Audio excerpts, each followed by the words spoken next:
special meeting of the Board of Aldermen to order at 7 o'clock. I'll ask the city clerk to read the prayer, and Alderman Dowd will lead us in the Pledge of Allegiance. Almighty God, we have a high honor and serious duty to manage the affairs of our beloved city. Fill us, O God, with a spirit of unity and understanding, which enables us to face our multiple problems with a serene mind, with justice and charity for all, so that any and all decisions made by us will always be for the betterment and greater happiness of all our fellow citizens. So help us God. Amen.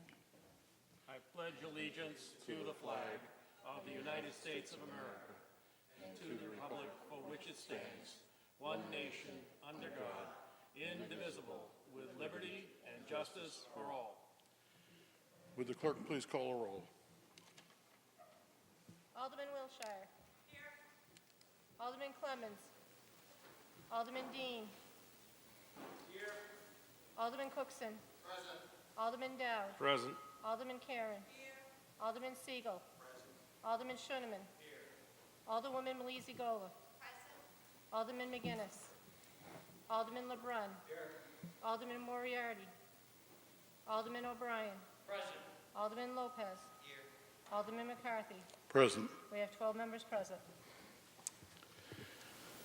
This evening's meeting has a sole issue of public hearing on Resolution R-17-098 relative to the adoption of fiscal year 2018 proposed budget for the City of Nashua General Enterprise and Special Revenue Funds. As is our tradition, I will allow Alderman Dowd to conduct the hearing. Good evening. Welcome to the public hearing on the budget. Before I introduce the mayor to give a brief overview of the budget, just want to go over the ground rules. I'm going to go through the various departments in the budget.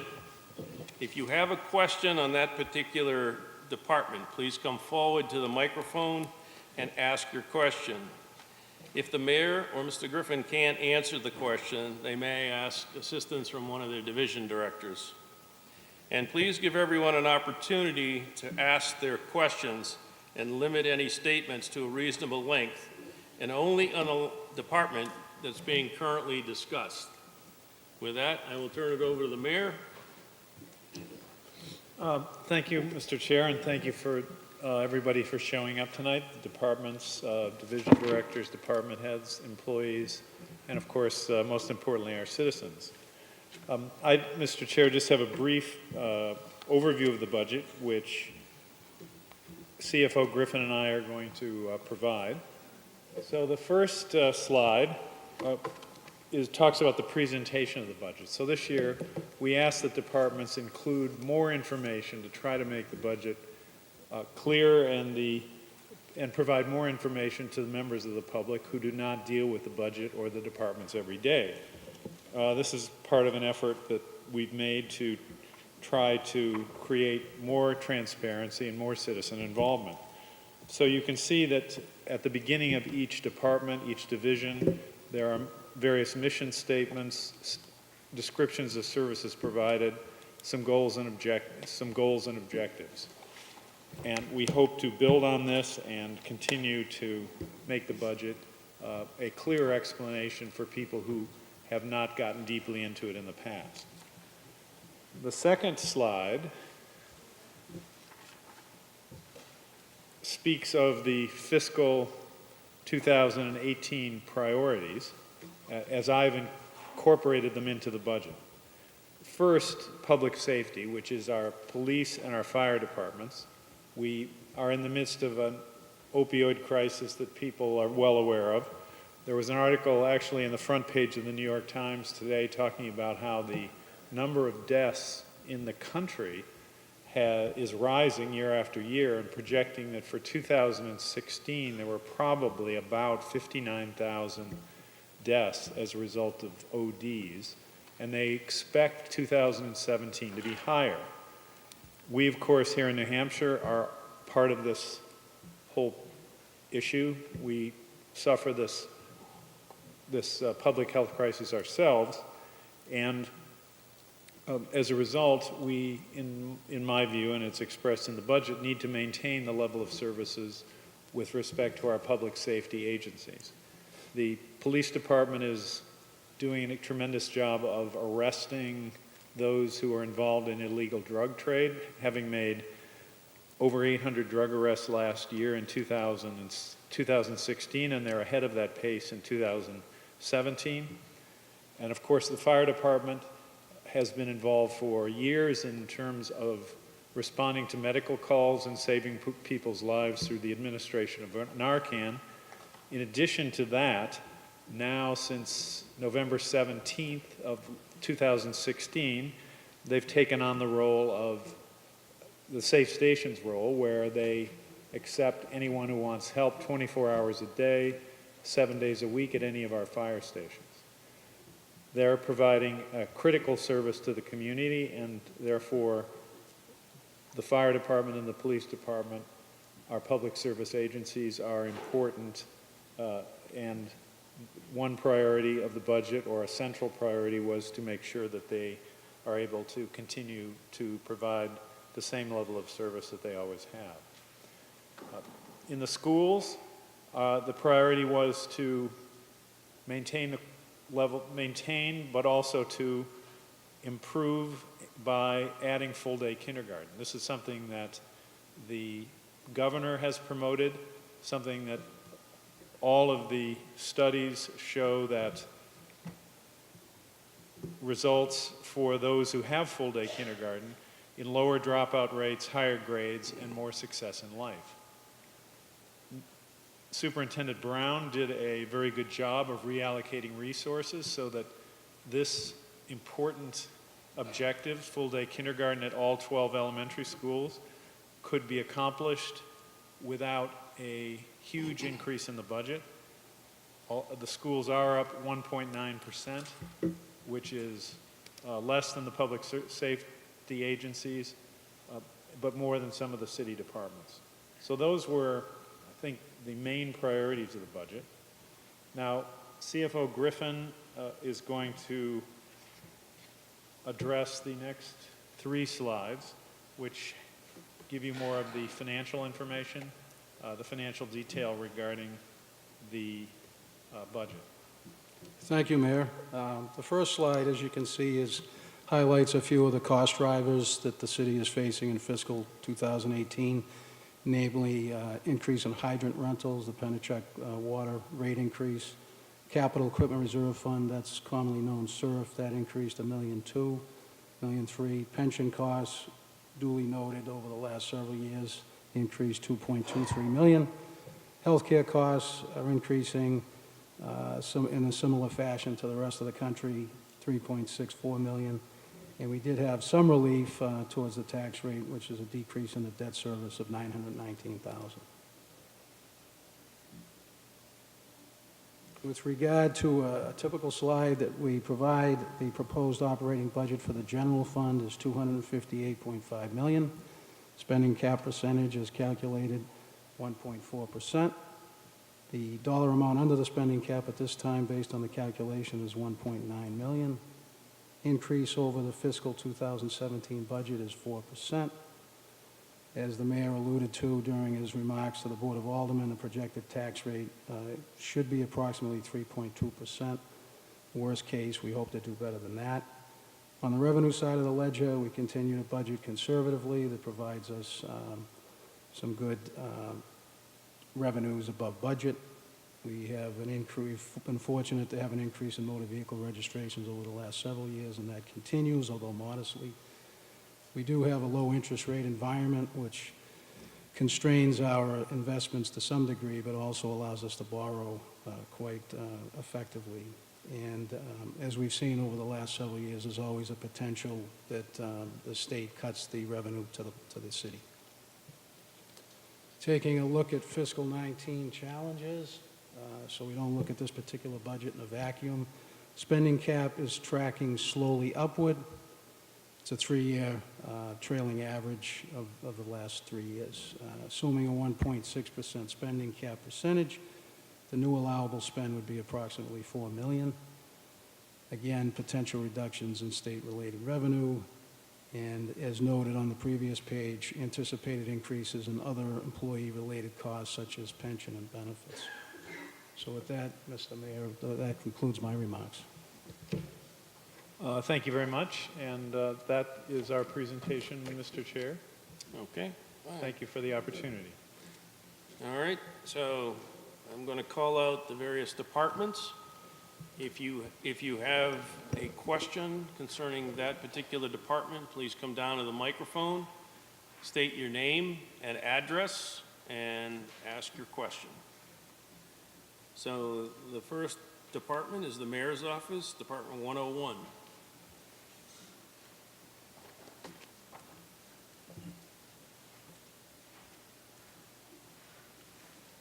Okay, Mr. Dowd, Alderman Dowd, my name is Fred Tebow, 24 Cheyenne Drive. I'm going to comment on the budget. I have in my hand 56A, the charter, says we're going to comment on the budget, not just your little agenda. And your agenda starts at page 59. I'd like to address some other things in the budget before we get to page 59.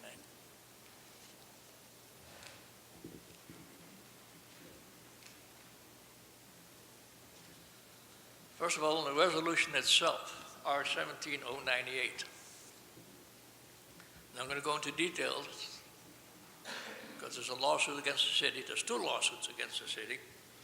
But R-17-098 in the bottom paragraph says that based on the combined annual budget of $265 million, you're $1.9 million under the cap. That is false. I'm going to address it further, subject to litigation. The fact is, this budget is $8.1 million above the cap.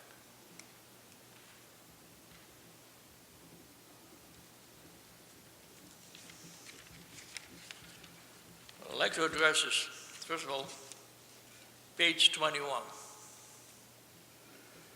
Page 21 deals with the funds.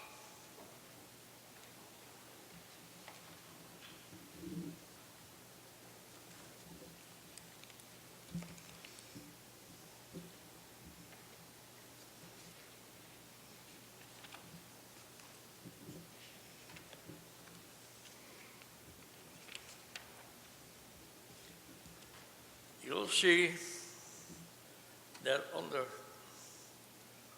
account, I think you call this account, maybe you call it the fund, I call it the line item,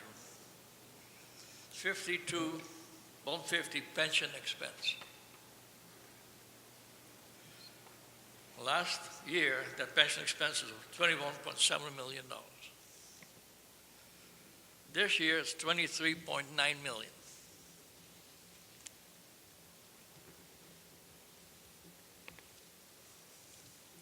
There's a presentation made, various presentations made, and even the mayor pointed out, and certainly the New Hampshire retirement system points out in their literature that 70%, on average, of that amount of money, and the total amount of money collected by the state, is designed to have the state pension fund 100% funded.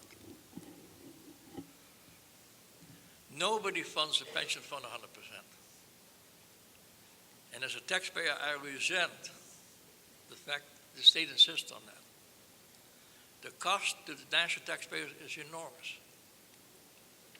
Instead of $23 million, $24 million, at least 18 million, if not more, is used to get 100% funding of the New Hampshire Pension Fund about 20 years from now. Not only is that a problem, the other problem is the New Hampshire requirement systems itself admits that the pension fund is mismanaged by $900 million. And who was blamed? Did anybody get called before the some state committee, state house, state senate, the governor held accountable for $900 million mismanagement that we're now paying for? And the retirees covered by this expense of $900 million aren't paying a penny towards that $900 million. Guess who has to make up the $900 million mismanagement? Us, the taxpayers. My tax bill now is $7,000.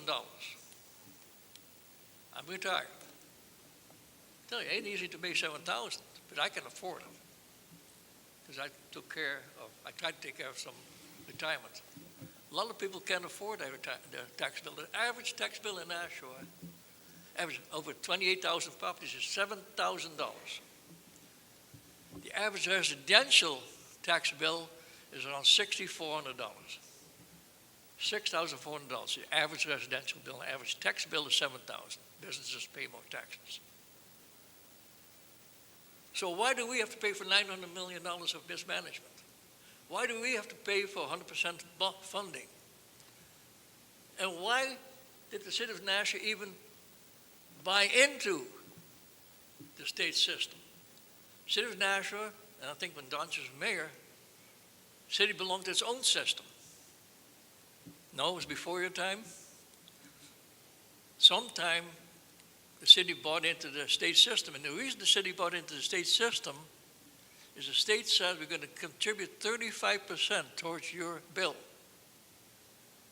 That 35%, 25%, 50%. Today it's nothing. The state contributes not a penny. We're on our own. It's funding 100%. We're on our own funding this mismanagement. And I resent it. I also advise the city to not pay the bill. To only pay what the city is liable for, which is about $6 million. You can add up. You can look at. You can ask for the listing of all the retirees. And look at how much money they earn. The city refused to do it. You know, you sued the state when you felt they didn't pay you enough for the education grant. Why aren't you suing the state when you know that they have mismanaged the pension fund? Now, I heard Alderman say, hey, we have nothing to do with this. If you look why we're paying $24 million, I mean, that's 8% of the $300 million total budget. That's a lot of money. You know, we had the previous chief of fire department. He is now making $140,000 a year. His highest pay when he left the city was $124,000. Former Chief of Police Susing is now getting $138,600 a year, $139,000 a year. His highest pay when he left the city's compensation was $131,000. Both of these individuals are making more in retirement than the highest paid in the highest year just before they retired.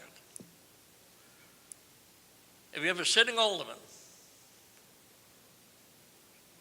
He retired and his money was $93,000 when he retired. That was his highest pay. He is now earning $121,000 a year. Right. He said, thank you. I don't thank him. So we got to pay for that. I have to pay for that. You know what the severance pay was? You can accumulate sick leave. You can accumulate vacation time. Fire Chief Sushi left with $84,000 cash. That's in addition to that retirement I was talking about. Chief of Police Susing left with $81,000 cash. And Alderman who said thank you left with $65,000 of cash. These are unacceptable conditions. These are union contracts negotiated and approved by you, the mayor, and negotiated and approved by the alderman that are unacceptable. And you say, well, we got nothing to do with it. You have a lot to do with it.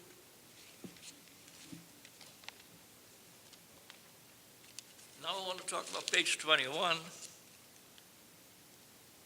the benefits, which is also mentioned. That's my first question, because the question wasn't really answered. The benefits went up from $23,662,000. By the way, that number does not match the 2007 budget book number. It's off by $6,700, Chief Griffin. You may want to check that. I don't know why the numbers in 2007 and 8, this proposed budget book don't match the numbers in the adopted budget book. But you may want to look at the line item 52,300. But now that line item reached $27,301,000, almost a $4 million increase. The first question is, why did the benefits in this city go up by $4 million?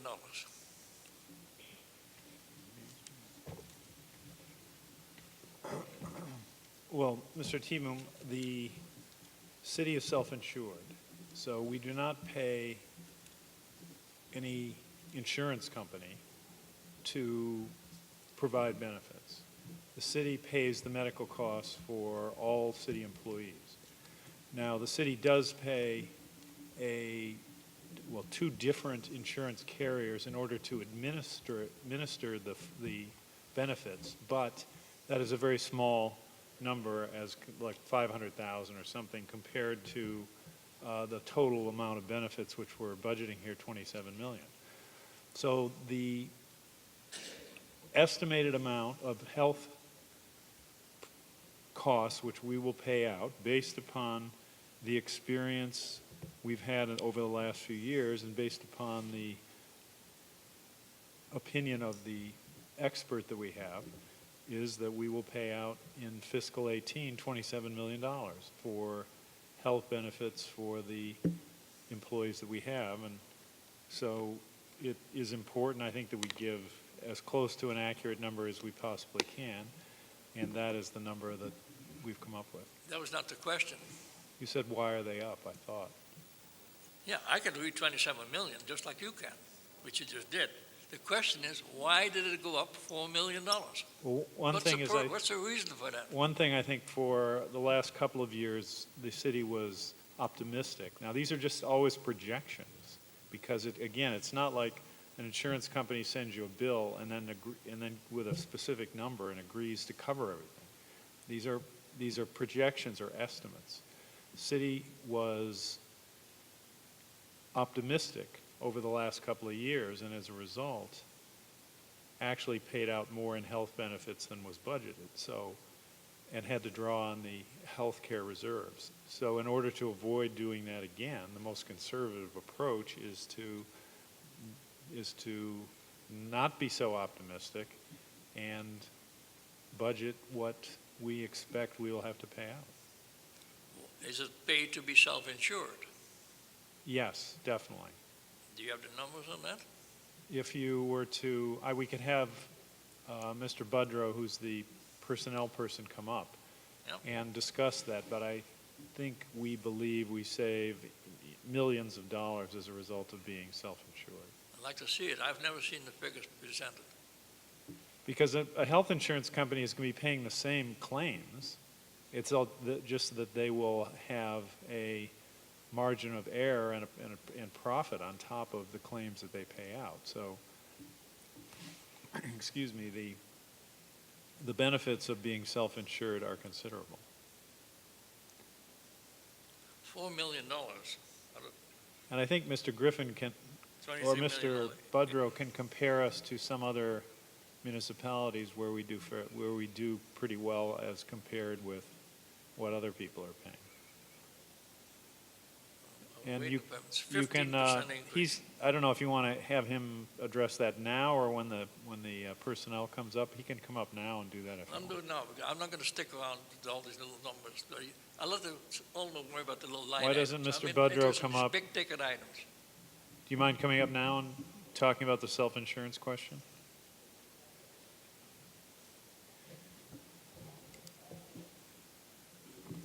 Yeah, that'd be fine. I'm Larry Budrow, the Human Resources Director for the city.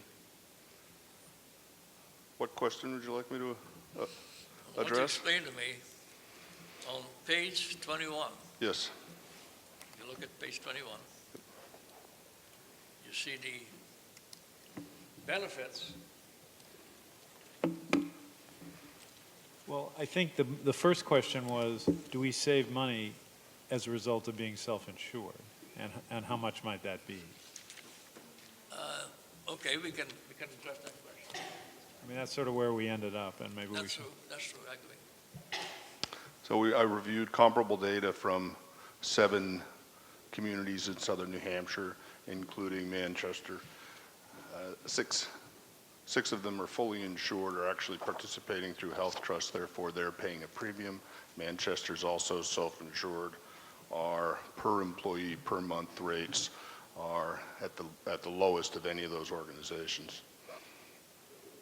And we have an upside, and none of them do except for Manchester. The upside meaning that if we're paying premium, what we call premium equivalents, which are less than those other communities, and we have the potential of not spending all that money because we're self-insured, as the mayor said. Have you compared what we're paying in previous years, 2017, 16, 15? Yes, and Have that, been insured against being self-insured and show that we are, let's say, consistently above that, below the cost of being insured through an insurance company. so our costs have increased for the last 4 or 5 years by no more than 5% per year. And the 2 carriers that we do business with, Harvard Pilgrim and Anthem, they maintain that same measure for their entire book of business, and that's averaged 9% between the 2 carriers for the same period of time. So we've been increasing at 5% while they've increased at 9%. Okay. So we can verify that. Yeah, yes, we can verify So we'll that. verify that.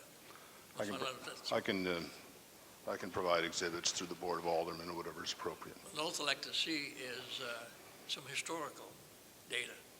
What the insurance companies go up for the kind of population that we insure, versus what were our costs, and how much were we consistently below the cost if we were not self-insured. Yep. Because I'll tell you, $4 million is that's a hell of a bite. I think it's critical before I leave to let you know that this is the first time that the rates have increased since July of 2013. So if you were to take a look at the appropriation for the last several years, it's been relatively flat. And so you really have to look at it as not a year-to-year increase of $4 million, but the first increase in the appropriation since fiscal 2014. Whatever it is, it shows the comparison. All set? Thank you. Thank you, sir. I have one other question on page 18.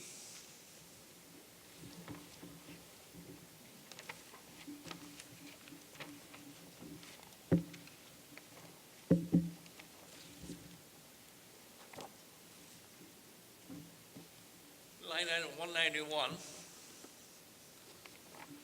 The schools went up from 137.9 million to 141.4 million. Now, that's not the full cost of the schools, because the full cost of schools are close to 160 million if you look at the MS2. So sort of costs are not put in here. But just look at these costs, that's almost a $4 million increase. That's 2.58%. That is well above even your guideline, Mayor, which is way above any spending cap, any inflation calculation of 1.4%. That happens to be 2.58%. You have an explanation for that. Line item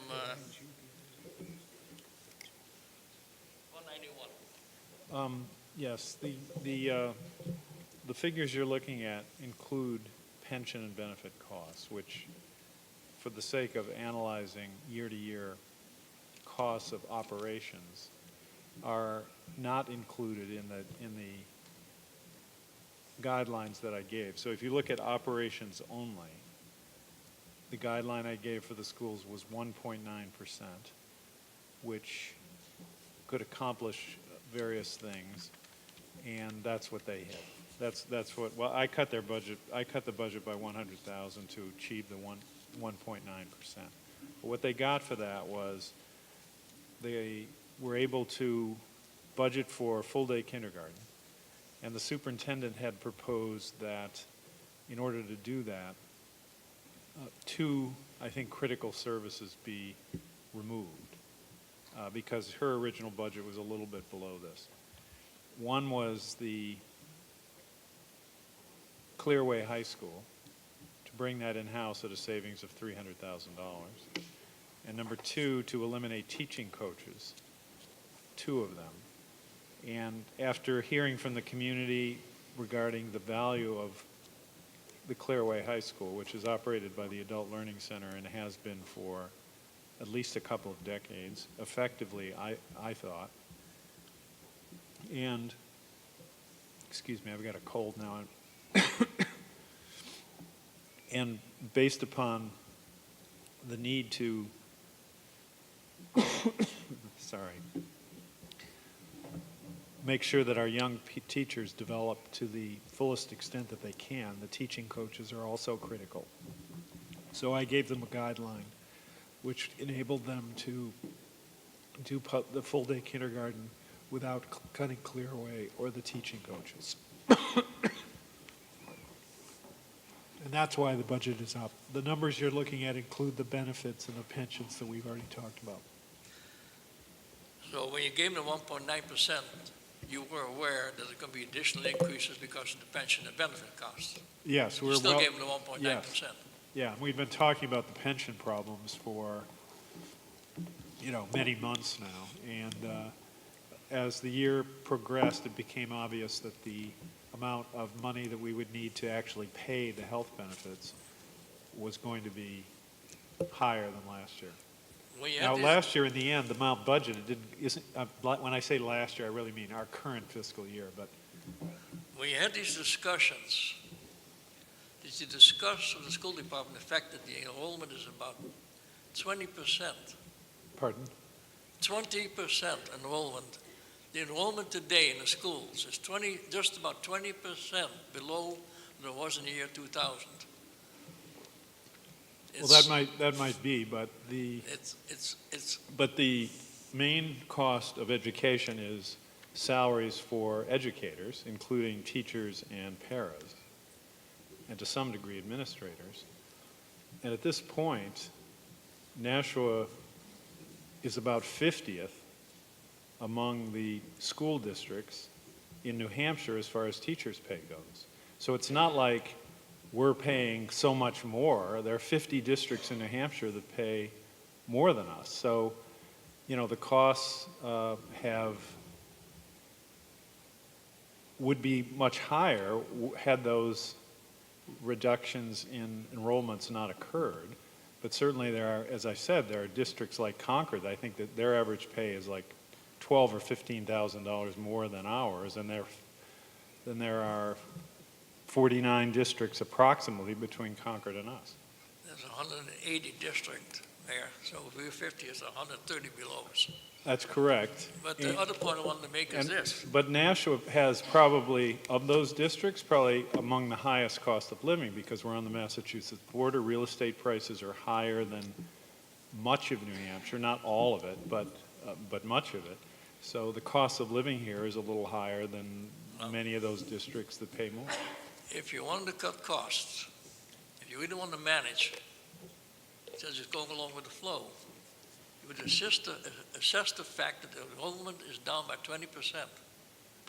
Many of these elementary schools are empty classrooms, almost empty classrooms. You can close at least one school. In 2006, there was a NASDAQ study, and it was, in the summaries, it was kind of whitewashed because they basically said you can close a school, Mount Pleasant in particular, which is right next to Hamburg Street. Today, you can close 2 schools. Each of these elementary schools costs between $4 and $6 million to operate. Well, in terms And nobody's ever followed through on the idea that if you have that much reduction in children going to school, why don't you close a school? We got 13, I believe, we got 18 buildings. We got 13 elementary schools or 12? 12. Well, that might be something that the school department, the school board should consider, at least think about, analyze. But that is a decision that is up to the Board of Education. And of course, I would want to get their input. The expansion to full-day kindergarten will, I doubt, I mean, we could have them come up, but I doubt that I don't think it's correct that there are many, many empty classrooms. And the expansion to full-day kindergarten will take up some classroom space. I'm glad you brought that up. Not all of us are enthused. Pardon? Not all of us, and many of us are not enthused about the fact that we're now pushing full-time kindergarten.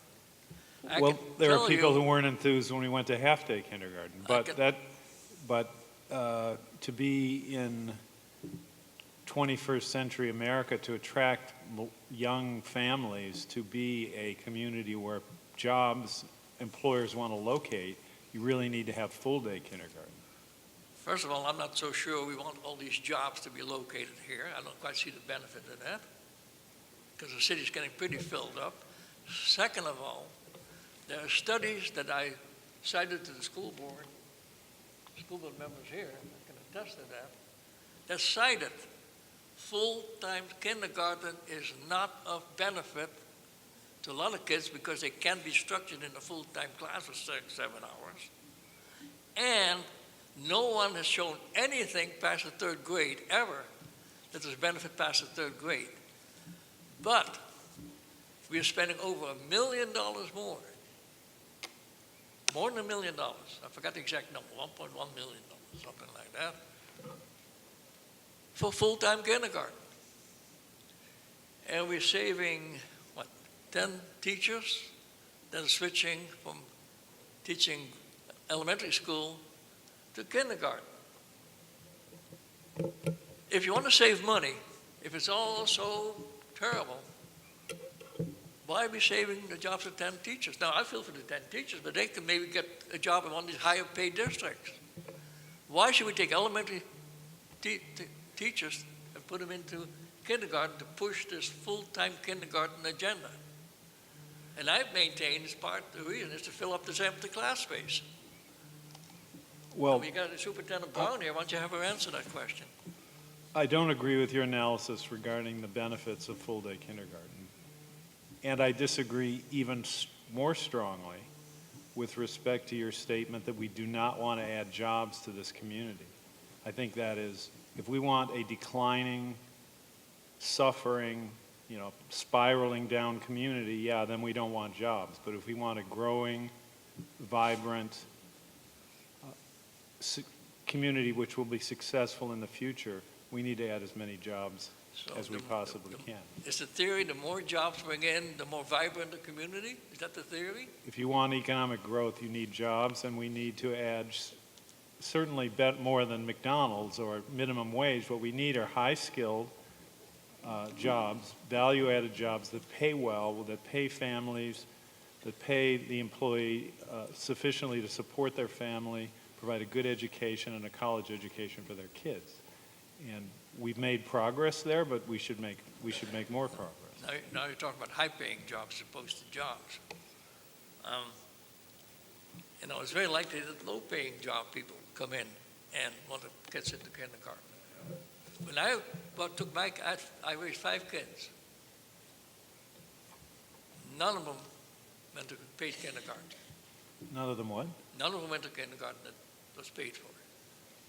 And they went full-time. They didn't go full-time, but part-time. And, you can have political, philosophical ideas, but here we're talking about budgets and saving and trying to not keep adding more and more money. $4 million more to the education budget. $4 million more to the pension budget. $4 million more to the benefits budget. And misrepresentation of the spending cap. Anyway, that's enough for now. Thank you.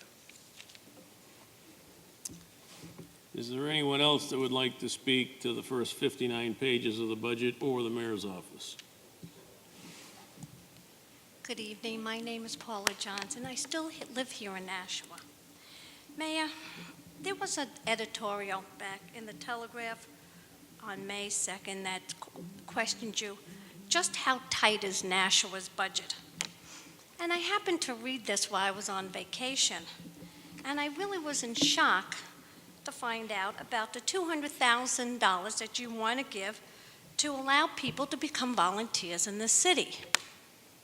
We have 15 aldermen to make decisions for us.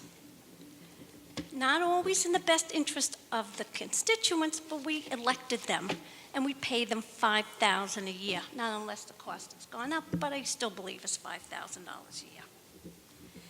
We want to get people more involved. I'm not paying somebody to get involved here. I don't know what their background is. I don't know what they want to Ms. do. Johnson, that's a misunderstanding. The proposal is not to pay anyone to get involved. It's that we don't pay any volunteers under this. Well, then are you telling me the media is lying here, is fake on what they reported? Fake media? I don't think they don't say we're paying volunteers. Okay. I mean, if they said that, that's $200,000 completely mistaken. For a citizens-led pilot program that would allow volunteers to draft plans for city projects and put them up for a vote. Someone's getting paid for that, $200,000. No, wait, the way that would work, but before we get too deeply into it, the Budget Committee did recommend a change there. But the way that would work is, first of all, it's not an increase in the budget.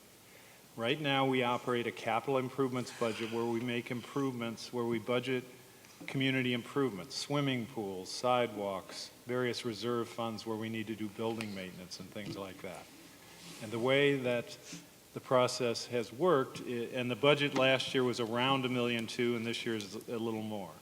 So the budget is not up because of this I'm not saying it idea. No, is. wait, you asked, and so I'm going to explain it. It's not up because of the proposal. Normally what happens is that the mayor, that's in this case me, proposes, after hearing from the departments, proposes to the Board of Aldermen which projects we should undertake.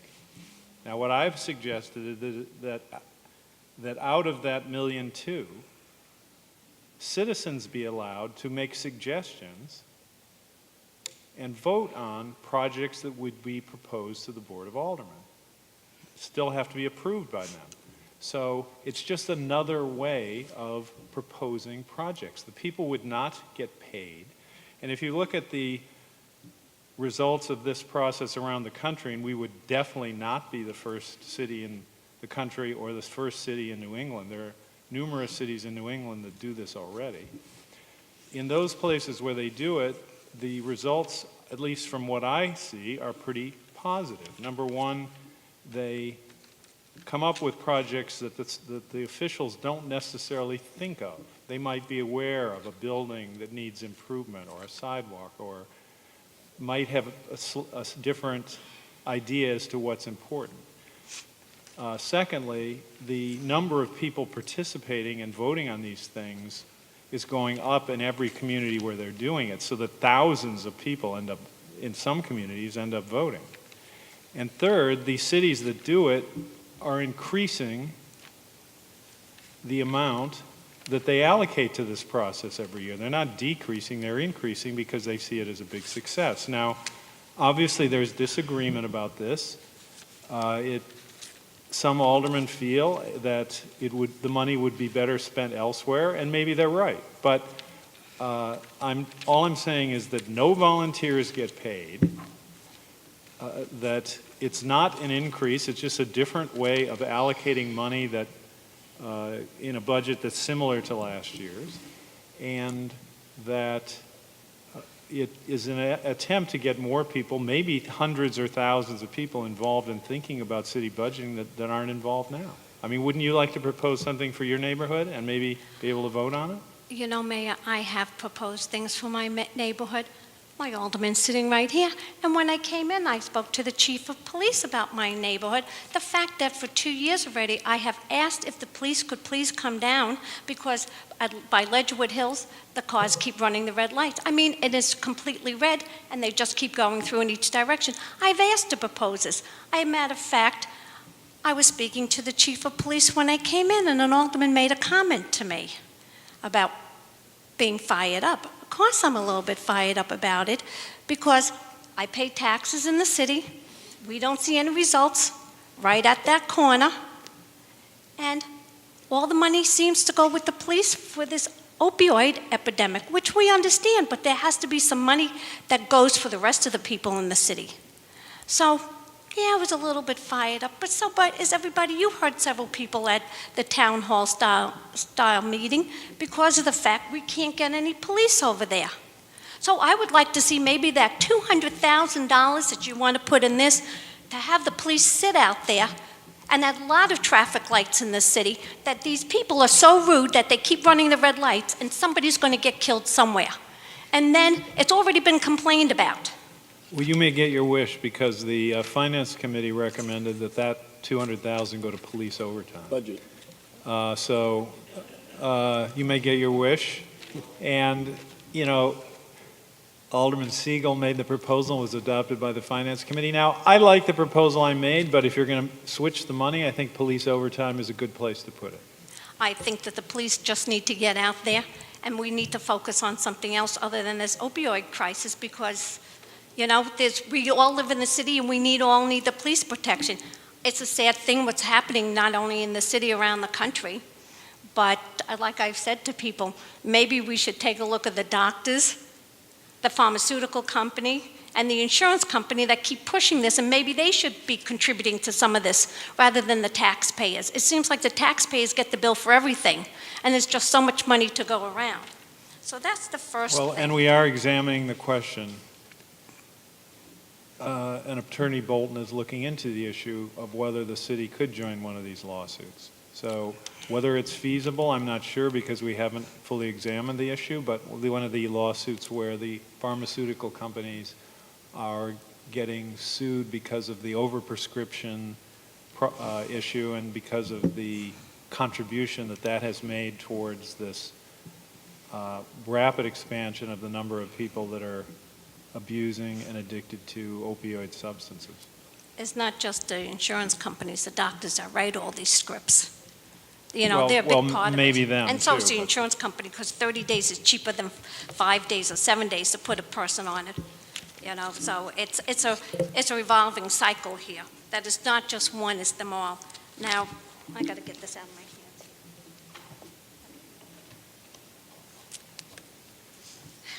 Trying to make heads or tails of all that. On page 60, in your department, Page what? page 60, Okay. I noticed that the special assistant to the mayor, which was $62,120, no longer exists, and now we're having a chief of staff to the mayor for $81,915, and that is, if by my calculations, $19,795 increase for one person. So what we have is the person who's taken on the job of chief of staff is really functioning as really a division director, is working with the division directors and helping to guide city policy. We used to have, and it sort of gradually got eliminated, but it was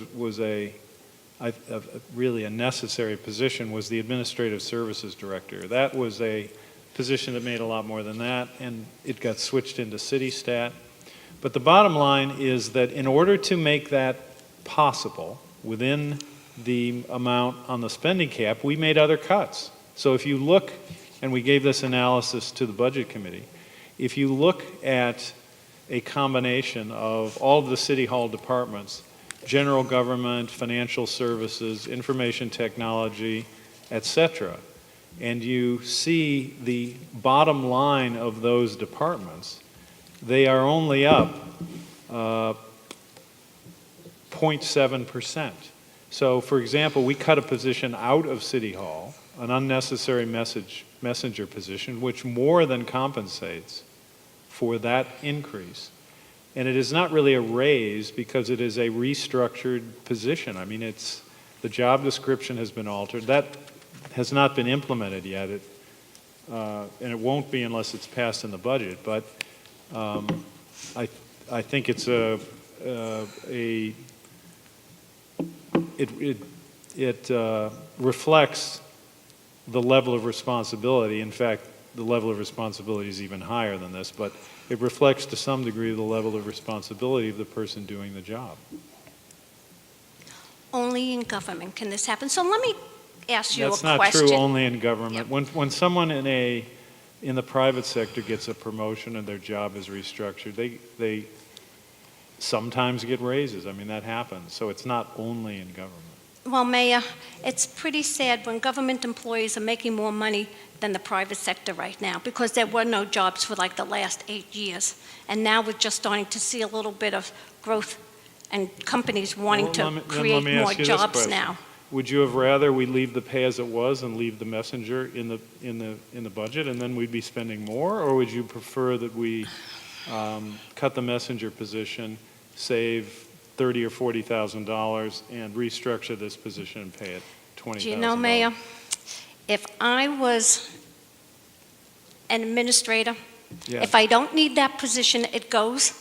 And if this person can do the job at this salary, I wouldn't give a $19,000 increase, maybe about a $2,000 or $3,000 increase, but not a $19,000 increase when the budget is so tight.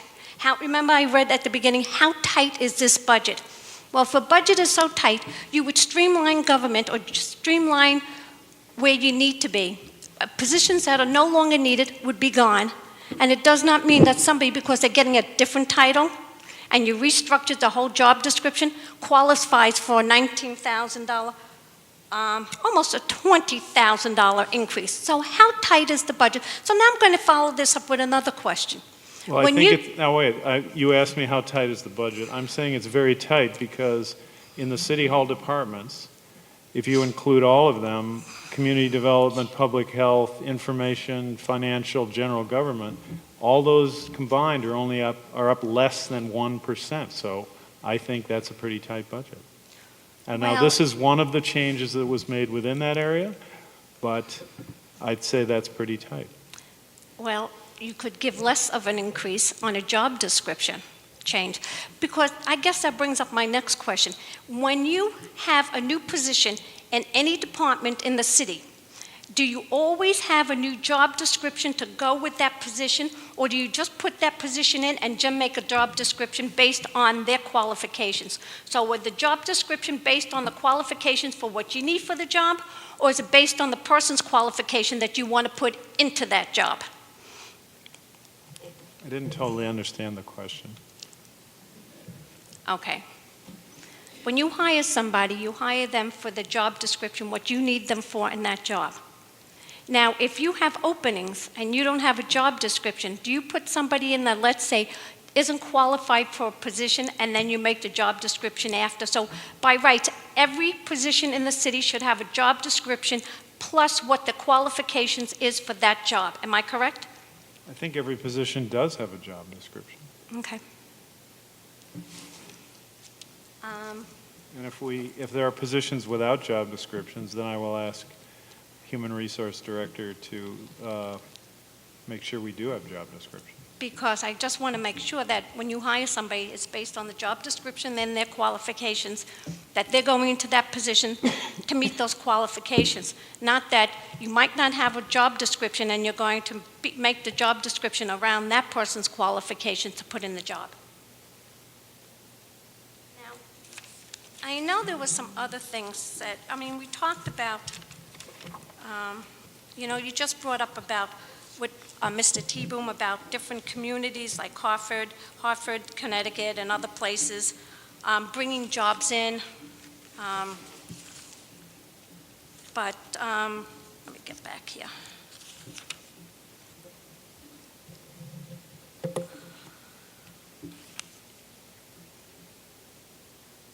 So we can move this city forward, and some of it was, you have met, or maybe it was me, with the $200,000 in communities like Hartford, Cambridge, and Lawrence, and all that. Can you define for me, are we a welcoming city or a sanctuary city here? We're a welcoming city. What's the difference? I think in the end, contrary to my wishes, the alderman may change that participatory budgeting based upon what I've heard, so we'll see. But anyway, so maybe we shouldn't spend too much time on that, but we're a welcoming city. What's the and difference between a welcoming city and a sanctuary city? I don't really think the budget, that has much to do with the budget. I think so. I think it does. When anything that, there's Mrs. federal funding Mrs. that's... Johnson, is that a question relative to the budget? That Yeah, sounds because that's federal funding that comes into the city. We get for- federal funding, don't we? We do get federal funding that comes into the city, so I'm just want to know, what's the difference between sanctuary and welcoming? You know, we do get federal dollars. So I think that's it is germane to the budget. a stretch for discussion in the mayor's office, so. It is germane to the budget. We do get federal dollars. Now, the other thing is, again, how tight is the budget? We're talking about $15.5 million, and we're negotiating with Alex's for about $2 million for their building. Is that money going to be bonded, become bonded debt We're negotiating with whom? with Alex, for Alex building, with John Kutos? Oh. For his building? If the city were to move ahead with the Performing Arts Center, yes, that would be a bonded purchase. So that's more bonded debt. That is germane to the budget, bonded debt. It is, but we are going to talk on But bonded that debt isn't in the later. budget at this point. Okay. But street paving is, right? 7.5 million? Okay, I'll come back later with more of that in the school district. Thank you. Any other discussion on the mayor's budget? Mayor's office? or department? Gary Hoffman, 18 Harbor Avenue, Unit 104, Nashua, New Hampshire. I would just like to thank the people who created this budget. As a citizen, I got to say the layout of this budget, if people look at all the different pages in the introductions, it's really like a management by objective model. I like the fact I can see what the city has done, and I like to see where we want to go. So whoever was kind of in charge of leading this, I really want to commend him for that, because I haven't seen many budgets like this in Nashua. I've seen ledgers before and a narrative in the beginning, but this really tells me the story of what you've done this year and where you want to go. So thank you for that. And I just want to say one quick thing about the 0.1% that was set aside for that $200,000 to allow the citizens to actually get involved and spend some money. I mean, I really think that's a fantastic idea, and I don't understand why a few people are so up in arms about it. This has been tried, as Mayor Daunt just said, in other places. It's a great experiment to kind of take some decision-making and putting it to the citizens. It really could increase community engagement. So I just want to let you know that a lot of people do like that idea. I love that idea. I've read in places where it works. So if we don't get that this year, I just think about trying to get it next year, because I think it can really have a lot of positive benefits. So thank you for the people who spend so much time on creating this budget. I think it's fantastic the way you laid it out and everything. So thank you. Thank you. Anyone else for the mayor's office?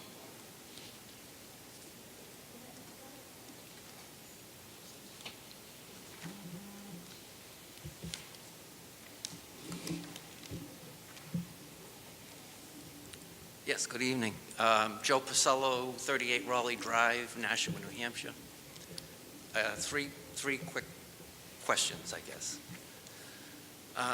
One is that the $9, $10, $11 million, whatever it was, that was carved out of the budget to create the gap underneath the spending cap.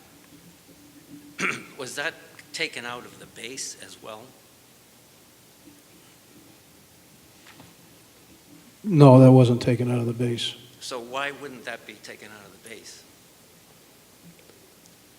It's never been done since I've been here, and I don't think it was done prior to me being here. The base is approved by the Board of Aldermen annually. So and what that was the starting point. what year is the base year?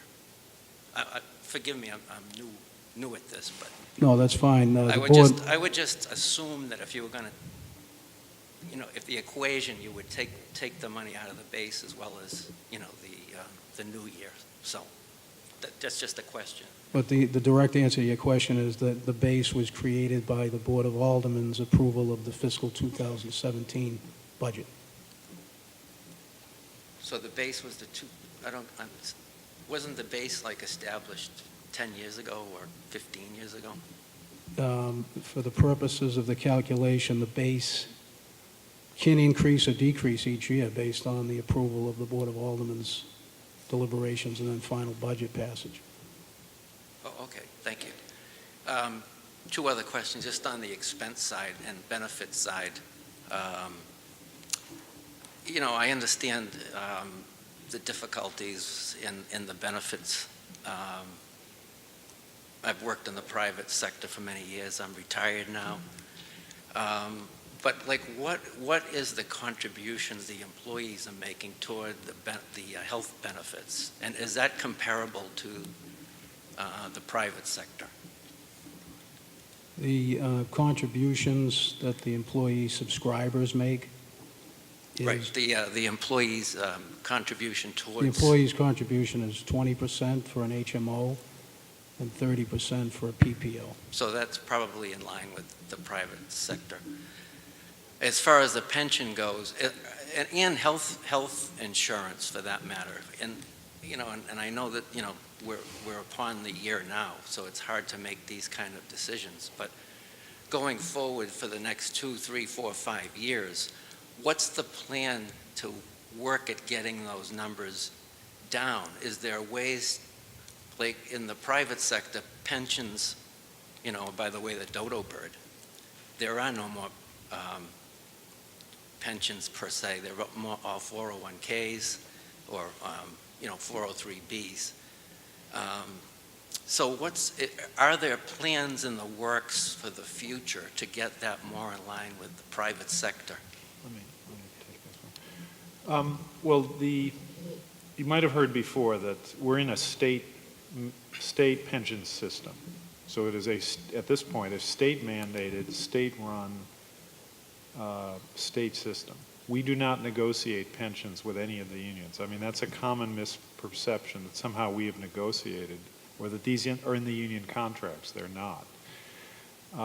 As Mr. T-Boom mentioned at some point, but it was numerous decades ago, the municipalities were induced to enter the state pension system through the promise that the state would contribute 35% of all municipal pension costs, which they did for a whole number of decades until about 2008. Then over a period of several years, they reduced their contribution, the promised contribution, to 30 to 25 and then to 0%. Now, that's one of the largest causes of the increase in the city's pension budget. I mean, even though, as you've already heard, the state is recapitalizing the system and most of the money is going to try to build up the reserves, which now stand at $7.5 billion. Even though that's going on, if the state were still paying their 35%, it would reduce our budget by nearly $8 million, about $8 million. So the city, through its legislative delegation, Alderman LeBrun, Alderman O'Brien, and others in the legislative delegation sought to change the way the state approaches the pensions in various respects, one of which was to begin to not get up to 35, but to at least begin to restore some of the contribution they used to make. But none of those bills passed. So the way to change the pension system, or to get the state to again participate, is through the state legislature. Right, so if the state does not acquiesce, isn't it upon us to decide if we want to participate in that model into the future, or are there ways to get out of that? Right now, I mean, state law says we have to remain in unless we do a few things. One would be to pay them so that the system is also undercapitalized at this point. We'd have to pay hundreds of millions of dollars to the state of New Hampshire to get out of the system. And that's just, not really feasible. So Well, I just. we're I- locked in, you know? I think my only point is that we need to kind of look more out into the future and model these, benefit plans, as opposed to just explaining it away by, well, we can't control it. Well, there's got to be a way to control it. So anyway, that's my final comment, but thank you very much. Thank you. Any other comments on the mayor's office or the first 58 pages of the budget? Christina McKinley, Southgate Drive, Nashua. My comments are easier because of those that came before me. I'm extraordinarily pleased that we have people presenting that are talking about the numbers behind the budget, that most of us are not going to dig into all the details. But what I'm hearing, I've said at one other meeting, and so I will not have to say as much because of what's been said before me. But I would agree that it is not acceptable to say that the problems that are in our town now can't be addressed because they're controlled by the state. I think that's unacceptable.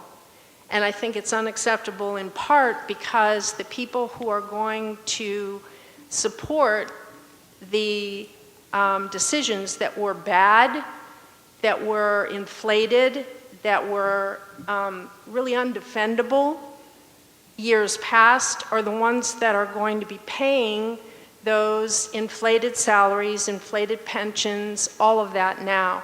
And most of those people do not have pensions themselves.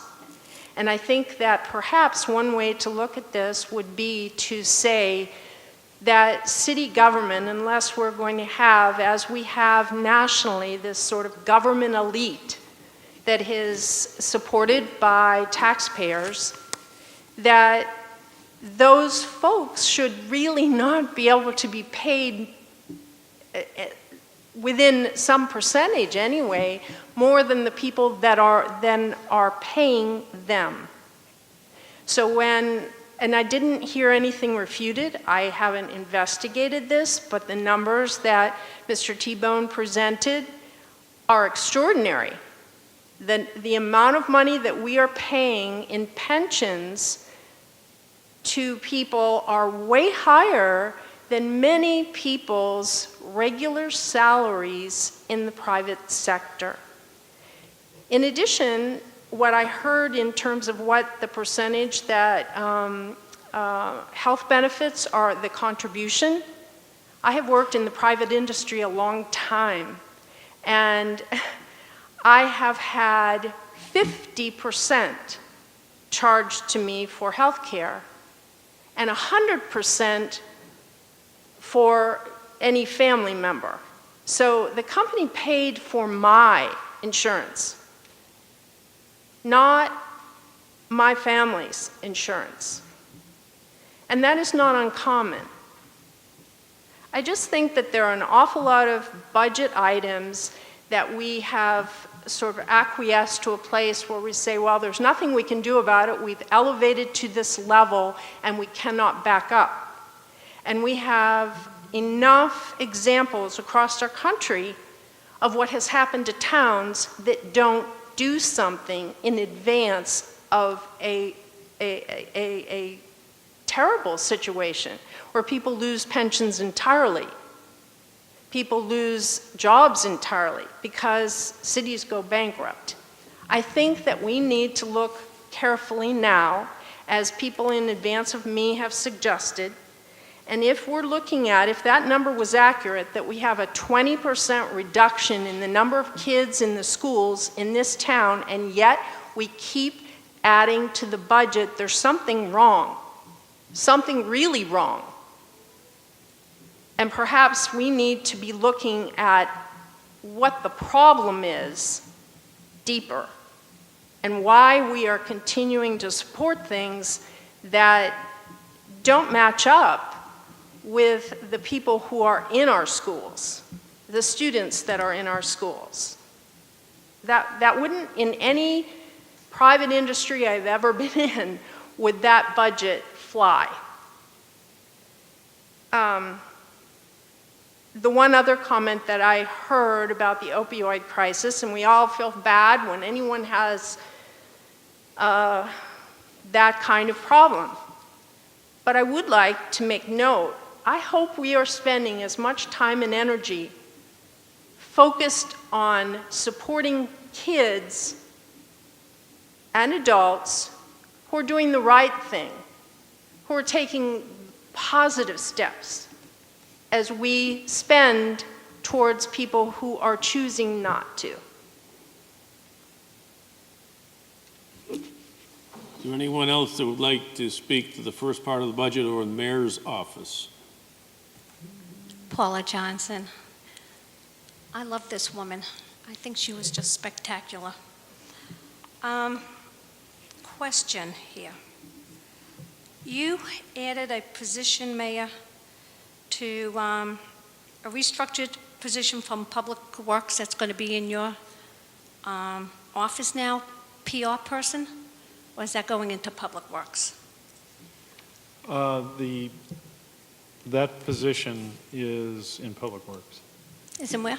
That position is not a new position, and it's in Public Works. It's a person who answers constituent calls and tries to explain for our Public Works Department division what their activities are.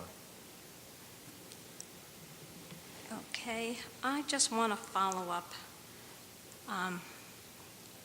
What is the average deductible and out-of-pocket for a city worker's health care benefit? I think we'd need Mr. Budrow to answer the question of how much a city employee on average pays for health insurance. But I would say the number is about $14,000 per person, depending on the plan. But I'll let Mr. and 20 or 30% of that, but I'll let Mr. Budrow answer. Good evening, Larry Budrow, Human Resources Director. Yours was a question of the plan design, the average deductible, and out-of-pocket. Well, if you have, you go to the doctor, like I have a $2,000 per person. So we have several plan choices. Many of the employees are in an HMO, and that's a $20 copay plan for most visits, and it's actually I'm not positive off the top of my head here, $250 single deductible and a family deductible of $500 or $750 for outpatient surgery and the like. We're encouraging employees, and we now have about 250 in a high deductible health plan. That's a $2,000 individual deductible, $4,000 family deductible. That's the average, what's going out there in the private sector now. And how much is the long term? How much do they have to take out before everything is totally covered? Because I know my husband's and mine, I think it's like $6,000 total. That's totally out of pocket. The high deductible plan is $4,000. $4,000. So private sector is still higher than the city, than what we pay for city employees. Well, I can't speak to the private sector. I can just tell you what we have. Well, I can speak to the private sector because I see the plan every year. My husband's health care plan jumped up from $1,000, $1,500, $2,000 now, $6,000, to people out of pocket. I mean, the cost of it is going up, and I know that we're paying for it here. Thank you. You're welcome. Also, I want to get back to one other thing. I'm done with the health care. I want to get back to the kindergarten, and I want to touch what Mr. T-Boom said and what that wonderful woman said about it. We are giving full-day kindergarten. We have half-day now. We're going to implement it throughout the city. I totally believe, and when Alderman LeBrun made a comment, it was a horrible comment that I do believe is more babysitting because people drop off in the morning and then before school, then we'll have after school 5, 6 o'clock at night. I've heard studies talk about that kids do not need kindergarten full day The time needs to be socializing with other kids and playtime, Mrs. not Johnson, classroom that's time. going to be brought up during the school Oh, budget? everybody else brought it up. Okay, fine, thanks. Anyone else for the mayor's department? Fred T. Boom, 24 Cheyenne Drive. I won't be here that much longer, but a previous speaker brought up the fact of the, what you call government elites. And there's a ring to that, it's true, and here's why. I mentioned some of these outrageous retirement benefits that some people get. Now, not everybody gets those outrageous benefits. You really got to spend a lifetime studying how to really maximize your input. But it's interesting to know, I wrote a letter to the editor about this, a guest editorial back in January the 22nd. And I addressed the question about what's your average retirement pay? The average retirement pay, and that applies to whether you stay a couple of years or you stay 40 years. Average retirement pay is $21,000. That's okay. And then they go out and quit and go collect Social Security benefits for the retirement. The average retirement, 21.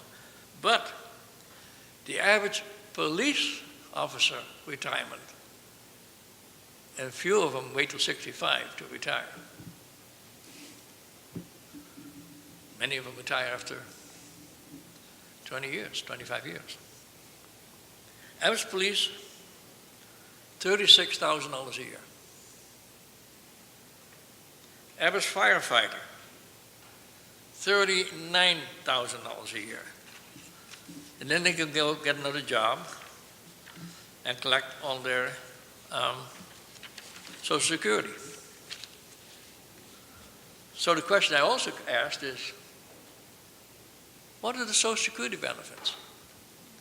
Social Security benefits, by comparison, if you work for 35 years, made $108,000, and you retired at 65, the very most, so you $108,000, 35 years, the maximum you can make in Social Security is $31,000. The average, however, Social Security recipient in this country, countrywide, is $16,000. Compare that with the $22,000 average, $39,000, and the $36,000 I mentioned. And we truly have what I call a government elite. Government elite when they work and get all these benefits, government elite when they retire and get far more money than those like myself who have to pay those benefits. It's an important note. One other point I want to make is on the debt service. This is on page 18. I don't have a specific question except that the city bought what I call a white elephant on Burke Street. Now, the white elephant on Burke Street, I forgot how much it cost. There was a white elephant on Burke Street a year ago. It's still a white elephant on Burke Street today. And Mayor, how much of that bond money, what do we pay for that building? And is any of that money into this debt service? And what do you expect to do with this white elephant on Burke Street? And what are the renovation costs of the white elephant on Burke Street? And all of that is bonded money. Well, it's not, the costs of renovating Burke Street are not in this budget, so, but the basic, I think the brief answer is that the city paid $4.2 million based upon Mayor Lozo's recommendation. Okay. To accomplish the acquisition of land to enable a landfill, a treatment plant expansion when that becomes necessary, and to potentially renovate the garage and office building. And I forget what the rest of the question was, but that's how much we paid, and the city is examining the costs. It's turned out to be a lot more than was estimated at the time. So we're trying to get the cost down, but as was presented to the Budget Committee the other night, the cost that's been projected by one architect at least is in the range of $49 million. $49 million. For the office and for, at that point, a tear down and a construction of a new public works garage. Now, see, that's the problem. Somebody says he hasn't been in this business very long. I've been looking at this stuff for 20 years. But when you look at this, you got to do some planning. When you get to this point of this budget book with its hundreds of pages, a lot have gone into that. You're talking about buying a building for $4 million. What? You said $49 million to renovate? The $4 million is in here, but none of the other money is there because that hasn't been approved. Or Right. But what are you going to do with it? So are you going to spend $49 million? And is that going to wind up in this debt service item? So 5 years from now, we stand around and say, oh, the budget is so tight. It's so tight. What are you doing about that? What am I? Well, About the Burke building, yes. I don't know what's going to happen with the project. All right, thank you. Okay, the next department is the Board of Aldermen, 102. Is there any questions relative to the budget for the Board of Aldermen? Seeing none. Next is the Legal Department, 103. Any questions about the Legal Department? Seeing none, the next is 107, City Clerk's Office. Any questions about the City Clerk's Office budget? Okay, next is 109, Civic and Community Activities, page 82. Any questions about that? Department 111, Human Resources, appropriations on page 87. Any questions? Okay.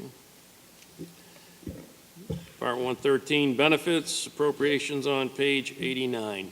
Any question on that?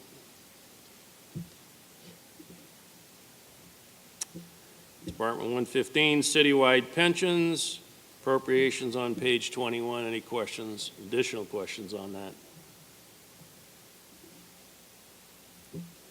Next department's 118, Other General Government. Revenues are on page 33. Any questions on that? Department 131, Hunt Building. Appropriations are on page 93. Any questions about that? Next department's 156, Emergency Management. Appropriations on page 100. Fire T-Boom, 24 Cheyenne Drive. I'm not going to cover too many of these line items. It's up to the Alderman to figure that out. But Mayor, you may recall we had a discussion about emergency, about the, are we on citywide communications? That's the next 157. If you have no questions on the emergency management, you can go to, we'll do 157, which is citywide communications. That's the one.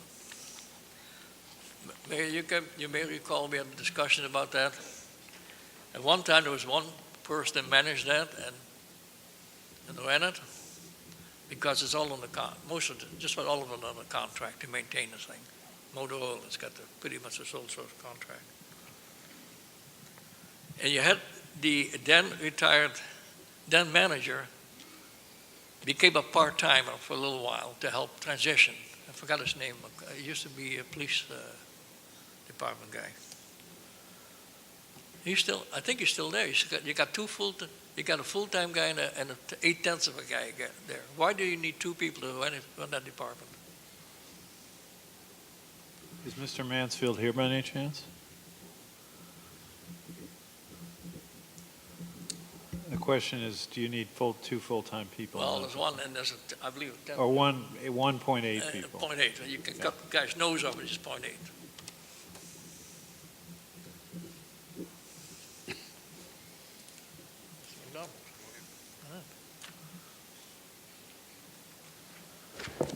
Bill Mansfield, Citywide Communications. So your question is, how come we need Yeah, as you remember, right, you were in that department years ago. Correct, And then you retired. correct. And he came back as a full-time or part-time guy Part-time, to help transition it. correct. When you entered, there was only one person. I was managing it when I was in another position. How many people when you had it, how many people worked there full-time? One person, Yeah. How many are people there now? one person plus a part-time person, And how much is the part-time? 32 hours a week. That's you, right? 0.8. That's correct. So it's one, and 0.8 is 1.8, right? Yes. And it used to be a 1. No, there was always the 8 because my job with the police department was to manage that as well. Okay, so you had 0.8 before, Correct. and now you got 1.8. No, we had 1.8, we're still at 1.8. And now you confuse me. There used to be just one. When guy I that was on the you. police department, I managed the radio communication system. Okay. Do you have a guy in the police And there was department another- now taking your place? No, No. So before you had 0.8 and a guy in the police department, and now you got 1.8 guy and no guy in the police department. he's a full-time employee who's been there since 2000. Okay. And then I was managing the system on the police department at that point in time. Okay. And now I'm managing it for the city now. Okay. But there's no one in the police department that took your original position. That position no longer exists? Not as far as the radio communications, no.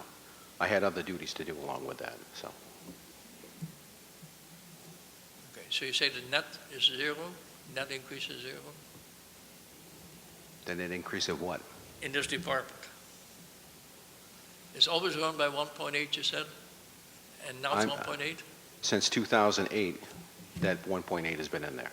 That's not new this year. And before then it was 0.8, correct? No, it was 1. There's always been a full-time employee there.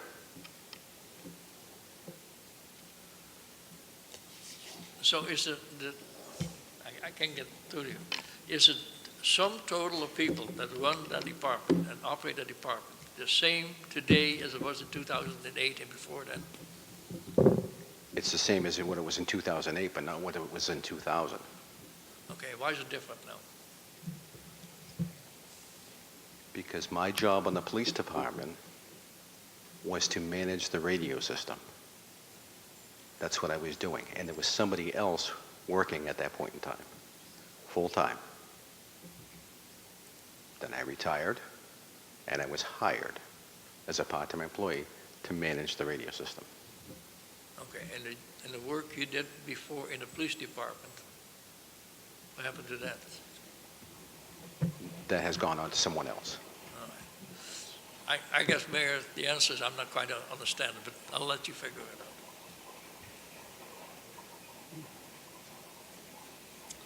Okay. 166 parking lots.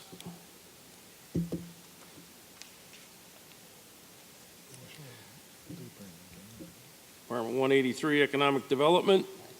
Any questions on economic development? Financial Services.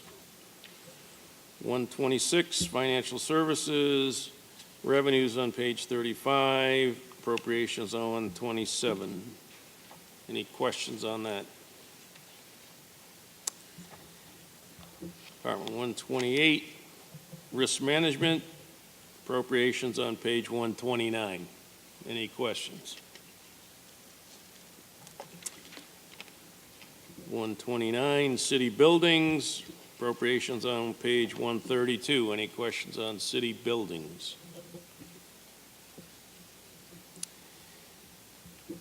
Department 130, Purchasing Department, revenues on 37, appropriations on 134. Any questions on the Purchasing Department?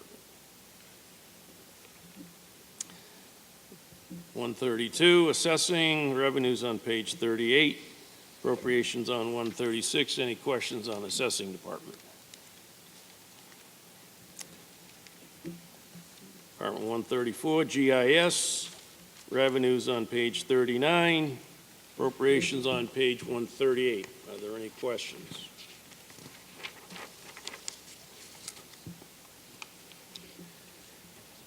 Department 120, telecommunications, appropriations on page 150. Any questions on telecommunications?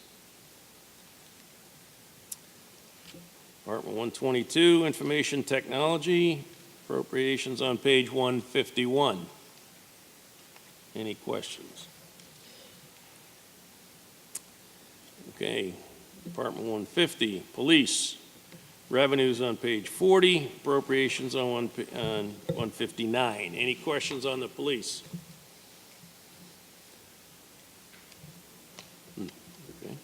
Department 152, fire department, revenue on page 42, appropriations on page 168. Any questions concerning the fire department budget? Okay. Question?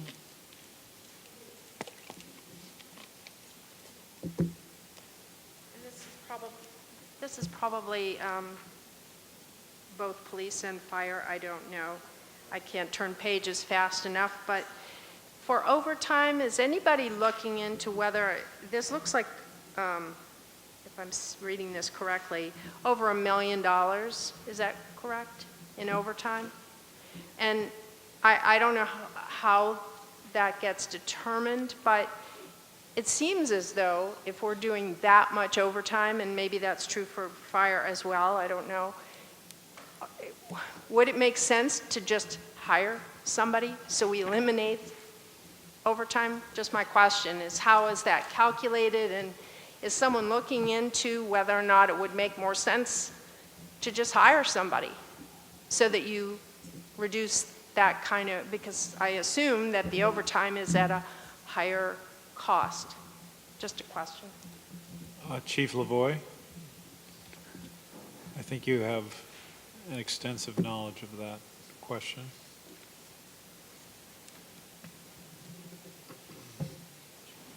Chief Lavoy with the National Police Department.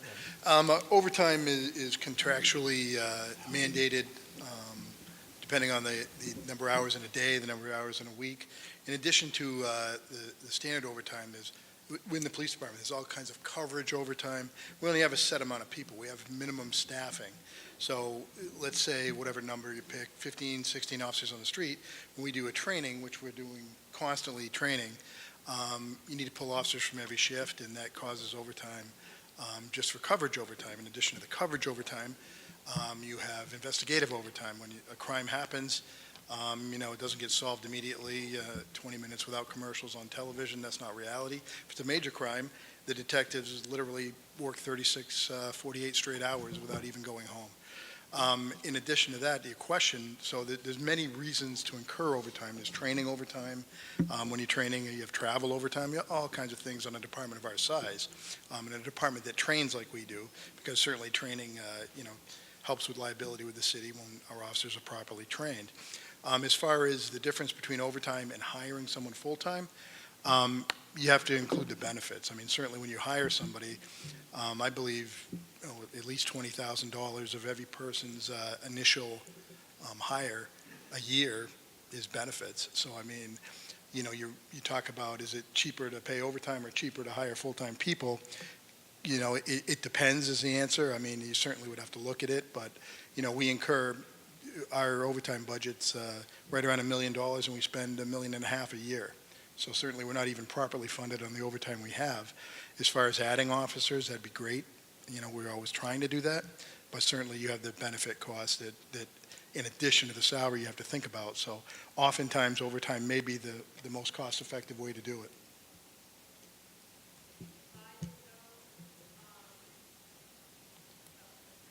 You have to go to the microphone because they won't be able to hear you.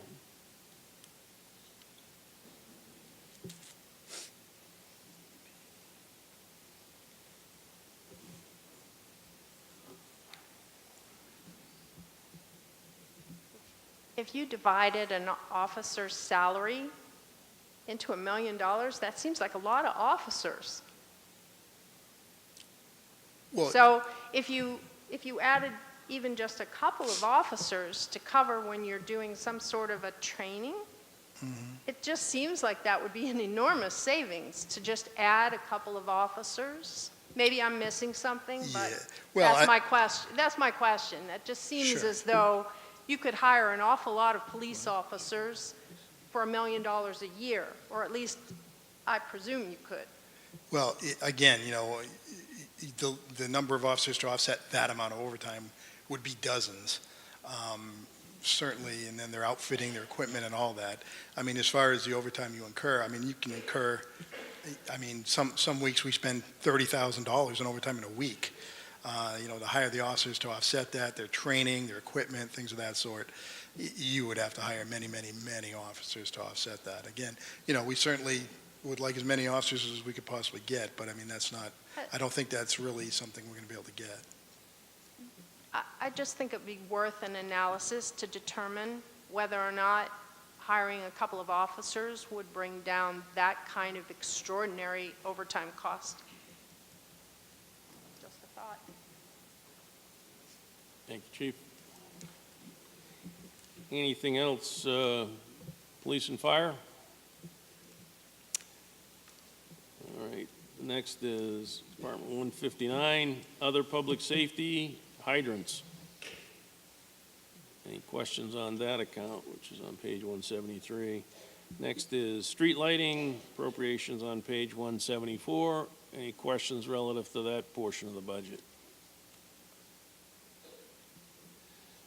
Next department is 171, community services, appropriations on page 182. Any questions concerning that portion of the budget?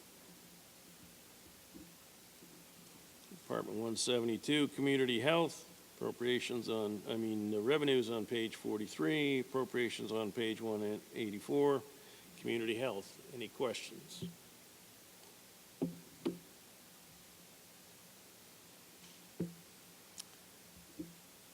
Next is 173, environmental health.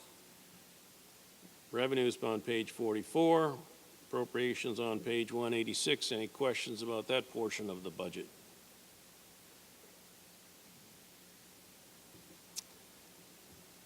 Next department's 174, welfare administration. Revenues on page 45, appropriations on page 188. Any questions about welfare portion of the budget?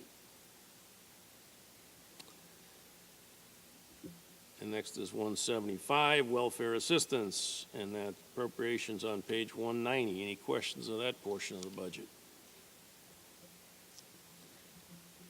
Next area is public works and engineering. Department 160, public works and engineering. Revenues on page 46, appropriations on page 199. Any questions on that portion of the budget?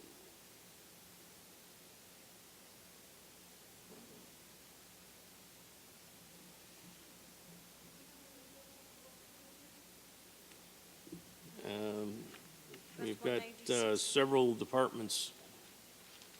Well, I've just got the one, just Public Works Administration and Engineering, 196. This is the engineering portion, then we got public services.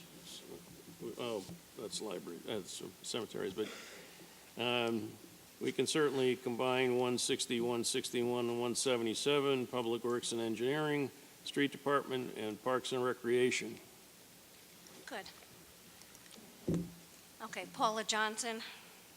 Mayor, we're going back to that position that I asked you, public relations person. Assistant Director, Public Relations. How much is that position being paid? Public Relations? 50,000? Is that Public Relations Administrator? Is that the position? Public Relations Administrator? Okay, so that's a new position, according in the book, and that one says $35,311. And you're telling me it's 50,000?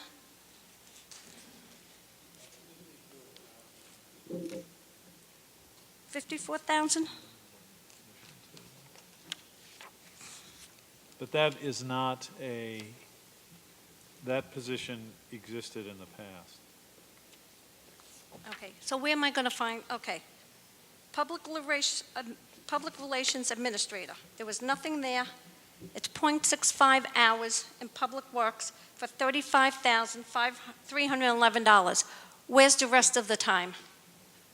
Well, on page 196, you will see that previously it was called the Citizen Services Coordinator. So it's a new title and a somewhat of a restructured job, but the job was there before this budget.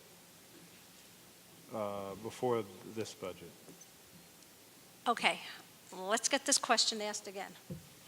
It's now called a Public Relations Administrator, am I correct? Correct. Okay. You're telling me it's $54,000 a year, right? Correct. Okay.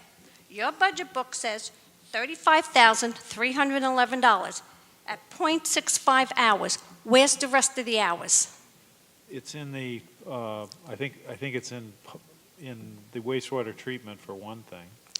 We And- splitting, okay, let me ask you a question here. Wasn't there a whole big to-do about splitting positions, between one division and the other?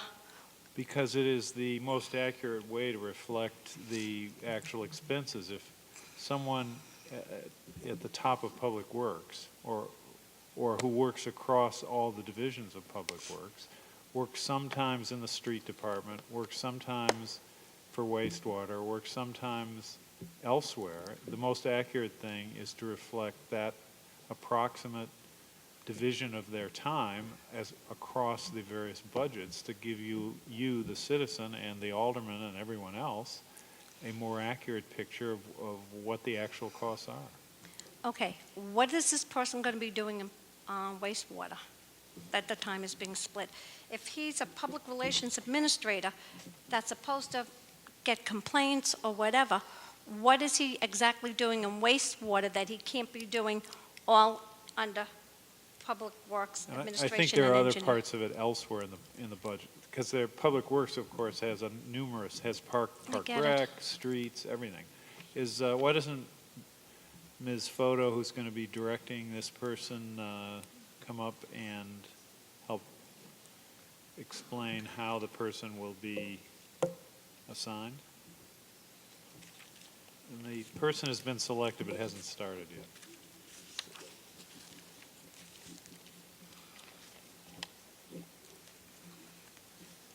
Lisa Foto, Director of Public Works. So the Public Relations Administrator will really be the voice of Public Works. So whenever residents call in and they have any questions or complaints, that person will take those calls. That person will also be, we're going to be developing a Facebook page. They'll be looking at that. So it's really both an outreach and educational position for all of the departments. So that's why part of the salary is allocated to the general fund and also to the two enterprise funds. So he's going to be doing how much time at the wastewater treatment? Well, he hasn't started yet. He's starting July 10th, so that's not clear, but I think it's about 0.15% or something of his salary is allocated to wastewater or something like that. And he's going to be doing a I'd have to look Facebook at it. page for that area too? And Yes, for all of the entire Public Works Division. And our website and doing a lot of educational outreach, that sort of thing. Gee, I hope your website is friendlier than the city's website, user-friendly, because I don't think it's very friendly. Okay, while you're here, I've got some other questions I've got to ask you. The Assistant Director of Public Works, there was no position there. That's 80% of the time, so 20% for $80,257. Where was this person before? Is this a new person? It's not a new person. That was the former operations manager. That was simply a title change to better reflect what he does. What was he before? Operations manager. Again, it was simply a title change. There was no So do change we in have a salary or job anything. description We for do. this? We do. The job description remained the same. It was only a title change. How can a job description remain the same and just do a title change? Was it a title change for more money? No. And what No- was he making no more before? money. What was he Same- making? same- the same amount. I don't have the budget in front of me. Mrs. Johnson. $80,257? No, I believe that's probably part of his salary. Part of it is also allocated to wastewater, and part of it is allocated to solid waste. That position pays $100,321. That position pays $100,000. And what did this person do prior to being his title change? He was the operations manager. He's the assistant director. Right, and what was he before, or she was before? He was the operations manager. It was only a title change. He's doing the very same thing that he's always done. Okay, did he work in any other part of the city prior to this? He worked prior to being the assistant director and operations manager? Yeah. Yes, he was a solid waste foreman Okay. prior to that. So as a solid waste foreman, he has the same qualifications to be an operations manager and to be assistant director of public works. All the qualifications are the same. No, absolutely not. He applied for the position. There were actually a few applicants, and he was by far the best candidate. And he's doing a very, very good job, actually. He worked in the Parks Department. He worked in the Street Department, overseeing snow operations. So he has a tremendous amount of experience in public works. Okay, so when he was at, what was he before, operations manager? Yes, What was he before that? solid waste foreman. Solid waste foreman. So the qualifications for solid waste foreman and an operations manager is the same qualifications for coming from solid waste over to public works, No, to the main building? no, absolutely not. But this gentleman, his name is Andy Patrician, had the qualifications to become operations manager, and he was promoted as such. And so what is it? So But that is- doesn't mean that any solid waste foreman would be promoted to operations manager. But this particular individual had the leadership skills and the background and experience to be an operations manager in public works. So why did you change the job title from operations manager to assistant director of public works?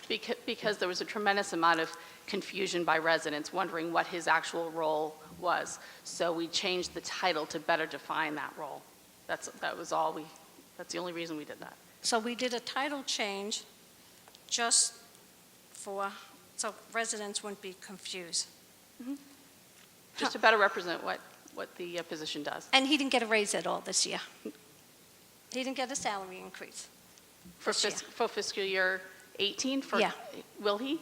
Like all other What was his positions, salary? yes. Okay, I don't know, I didn't cross-reference it on the other pages because it didn't tell me where to go. You know, there wasn't a little footer that said, Assistant Director of Public Works on point 80, please see page, to get the rest of it. Okay, there was somebody else. Ms. Johnson, there is there's this, the Blue Book shows you every position. Which Johnson? The Blue Book shows you every position. Are you asking Sari for a question? It- Sari, can you ask Mrs. Johnson a question? It shows you every position and goes through as to where those I didn't dollars get are that. allocated. When I got my budget book, Kim held the budget book for me when I came back from vacation. I ran and got it, and I didn't know there was like a little addendum book. There was somebody else here. But the point of the Blue Book is to make it easier so you can see it all in one place rather than try to search. I know, but it didn't come in my package. I'm not an alderman anymore, so it did not come in my package. Okay, there was somebody else here. Now, at this point, I guess my question is, what else can I ask about? Are we going into, there might be more questions. Will we be going into Street Department and Parks and Parks and Recs? Rec. Yeah, that's what I want to go, Parks and Recs. As you know, myself and other people within the city have questioned about why David Dean Skateboard Park was put by Stello Stadium. And it was on Facebook, the Nashua Civic Forum, I think it was, and people were questioning it, and my question was, gee, where were you people about a year ago in August when I went to the Board of Aldermen, because I was shocked. I'm still asking for, where are the minutes to that meeting? It was a body of people with an alderman on the board, that the committee, that the former mayor, I have to make sure I make it clear, Mayor, because you made it clear to me it wasn't you who set up this committee, it was the former mayor who set up this committee. Now, with this, I have asked for spreadsheets to find out where all the money came from. Back when I was an alderman, we passed a resolution, I believe it was, for the money to go into the trust account. Now I'm trying to follow the money. Construction is $550,000. I guess my question is, who was negotiating with the Renaissance people that they should have been paying, because we sold our land to them, that they should have been paying for this removal of the skateboard park versus the citizens of the city? Somebody say something to me?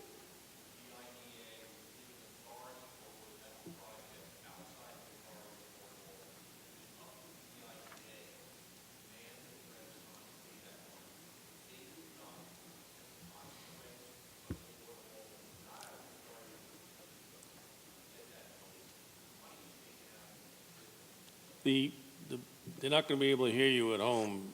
If you could address that.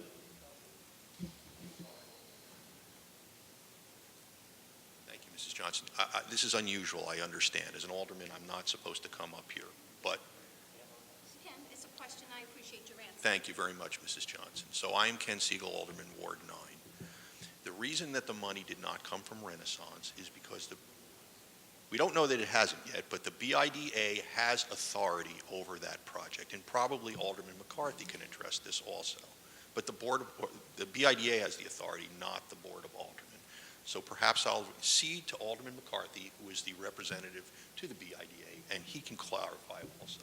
Thank you. Yeah, the BIDA negotiated a fairly complex agreement with Renaissance Development on that property, which includes, at some point, there needs to be a assessment done of the property, and then at that point, we will exchange whatever with Renaissance needs to be exchanged. That the intent was that the skateboard park expenses would be, quote, borne by the project. That may be done by discounting the way the property is sold or whatever. I don't think we've trued that up yet. When I've gone and looked at the transfer that was done out of contingency, it was with the intention, it was with the necessity of moving the skateboard park before the second phase of the project takes place. So I don't think we've seen the final chapter on how that's getting paid for yet. Okay. Thank you.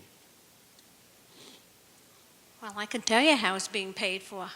$270,000 was transferred in to pay for it. We have revenue from cell towers and income, interest. But the taxpayers are paying for this. Make no mistake, we're paying for this. Until you get a negotiated contract that says that they're going to pay for that, we are paying for this. I mean, it's the best skateboard park that our money can buy. Any other questions for Public Works? No. I'm just looking at this whole mess here. I guess you want to get community involvement, but when things aren't in a newspaper and people can't go to every meeting, how do you get the community to be involved? And when there was no minutes of a meeting to be able to read how a decision came through, it flies in the face of reason here. And I've asked for these minutes since last year, and you all know that I've asked for these minutes of this meeting. And I can't understand, if a committee meets, how are there no minutes? Was it a non-meeting? Shouldn't have been a non-meeting. It can't go into non-public. So it is about it, Alderman. It is about the budget. It's $270,000. Thank you.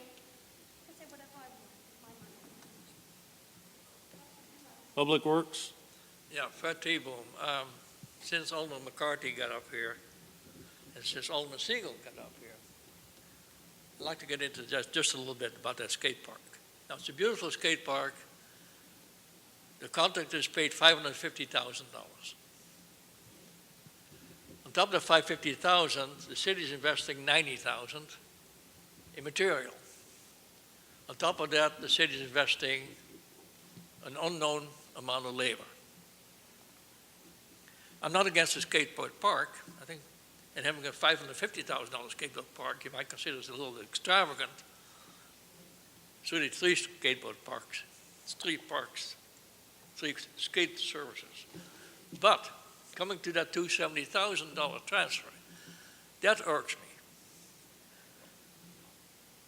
Now, at the time that transfer took place from contingency fund to that expendable trust fund, there was a certain amount of money in that expendable trust fund. And if somebody had to worry about, we got to move the skateboard, you don't move a skateboard park. You know, I once put down, somebody could buy my in-ground swimming pool. You know, you don't sell in-ground concrete things, you destroy them. So Renaissance had to destroy that skateboard park in that facility, in the area in Bridge Street. At that point in time, Alderman McCarthy, there was $150,000 in the David Dean Trust Fund. And BIDA, I don't know why BIDA didn't say, Renaissance, you pay for this. Or you pay us for the fact you're destroying our skate park. But to say we needed the money to do something else, there was $150,000 available to do whatever you had to do to site or do whatever you had to do to build a new skate park at that point in time.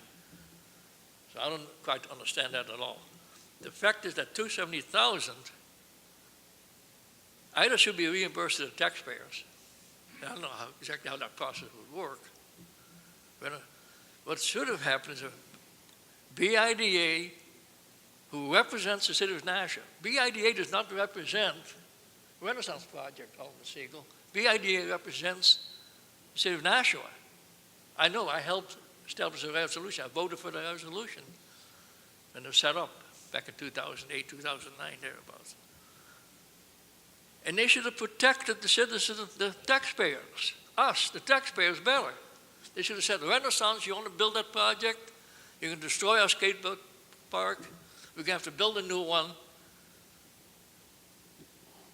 Don't necessarily have to pay $550,000. Nobody yet knew at that point in time, I think. Alderman McCarthy could tell us differently that it was going to cost $550,000. But certainly, we should have asked the Renaissance Project to reimburse the city of Nashua for the destruction of the skateboard park on Bridge Street. And if that was measured to be $270,000, that's what you needed on top of the $150,000 you already had, fine, let it be $270,000. Or somebody wants to make an assessment of what that skateboard park was assessed for at that time. It's a much smaller skateboard park than the building now. Then somebody would have said, there's an assessment. VIDA does not protect the taxpayers of Nashua. I don't exactly know who they protect. Maybe they protect the developers. I don't know. But Paula has a very valid point. Thank you.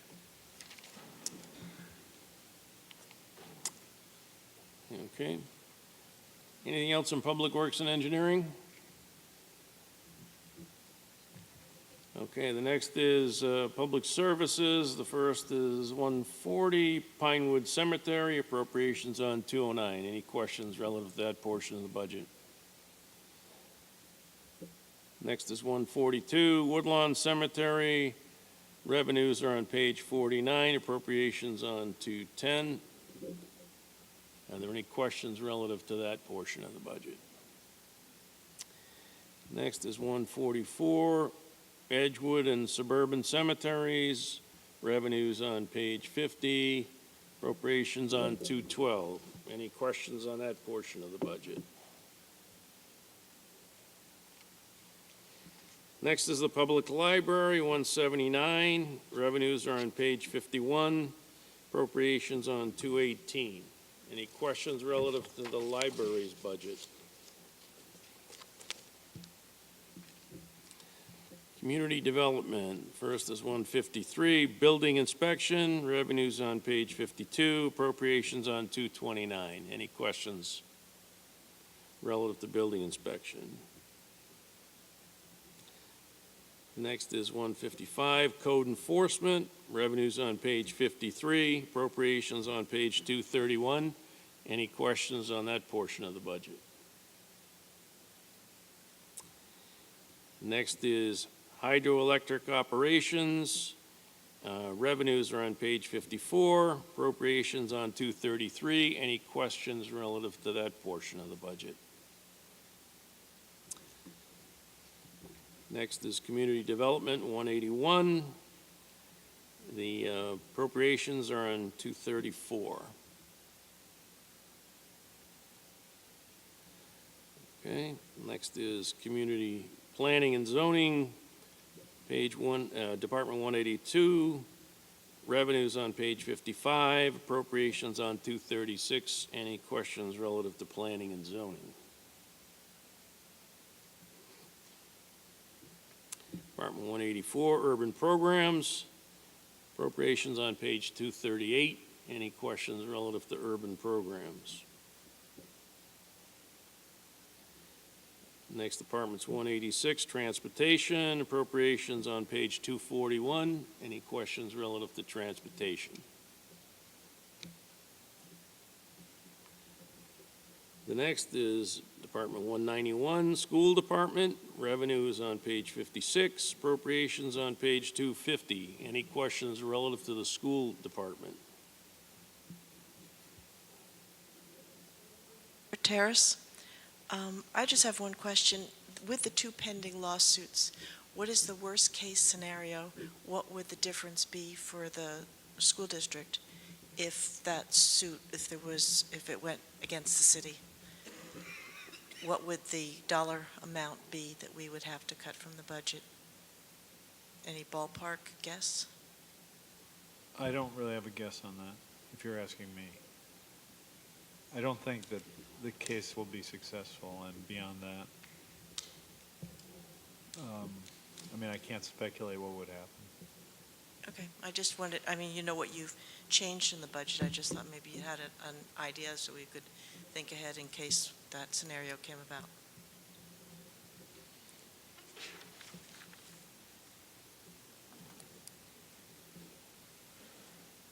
Fred T-Boom, earlier on I made the statement, some could say the accusation, that there's 20% less attendance in the school today than in the year 2000. And when NASDAQ did a study in 2008, it was something like 15% less now than was done there. And I'd like to have somebody in the school department, outside the comfort of their own little school board meeting, superintendent, not you, Mr. Mayor, somebody in the school department, tell us, why aren't they closing at least one school?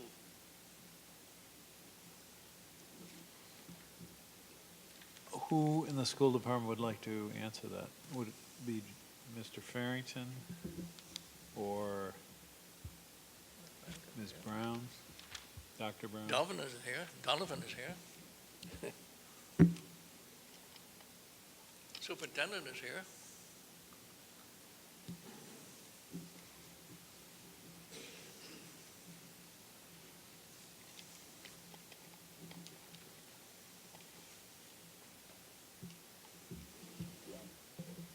George Farrington, 24 Lutheran Drive, President of the Board of Education. Capacity is not a simple issue. I think one of the things that gets ignored in all of this is back in the reference days that Mr. T-Boom uses, that we had a number of portables. I wasn't planning on having to speak this evening on this, and so I don't have the exact details on that, but we have eliminated a number of those portables, and so that has diminished the capacity we have in the schools. Another concern that the board has had over the last several years is getting our class sizes down, particularly in the elementary levels. As Mr. T-Boom, I think, is familiar, we also have class size issues as pertains to the contract and class overages and payments like that.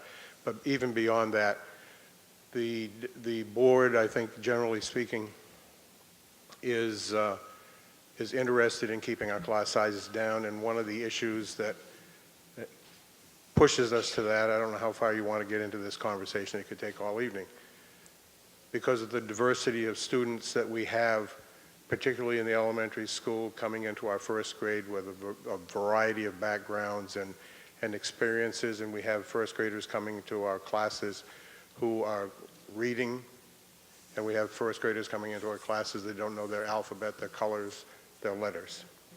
And so that puts a real burden on our teachers to try and teach and bring along and challenge such a diverse group of students. Hence, Dr. Brown was able to find a way, given our capacity, the fact that we did have a little bit of room, and be able to take a little bit larger class size in some of our other elementary grades to be able to go to full-day kindergarten at all of our schools, to try and give these students a more equal footing as they enter first grade and address that problem that I spoke of earlier. Is there a time in the future where we may decide to do something differently, reconfigure our schools, close a school? I can't say. The board hasn't discussed that. We're in a transition period, as everyone knows. We've been in a transition period this year, and we're going to be starting another one in July. And I think those are the kind of conversations that will come as we progress and look at kindergarten, the effectiveness of it, and how we want to move forward. All I can say in answer, Mr. Farrington, I think you do a good job as a board president. First thing, these conversations have been taking place since 2008. We paid over, I think, well over $100,000 for the study. Since 2008. Study predates I'm just finishing my fourth year back on the board. I'm just telling you, well, you were here in 2008. You were board president before 2008. The other comment, there's a law in physics. It's a law of gases. It says gas will take the entire area, expands to all available space. I've experienced that this evening. Yes, thank you. Thank you. Anything else on the school department?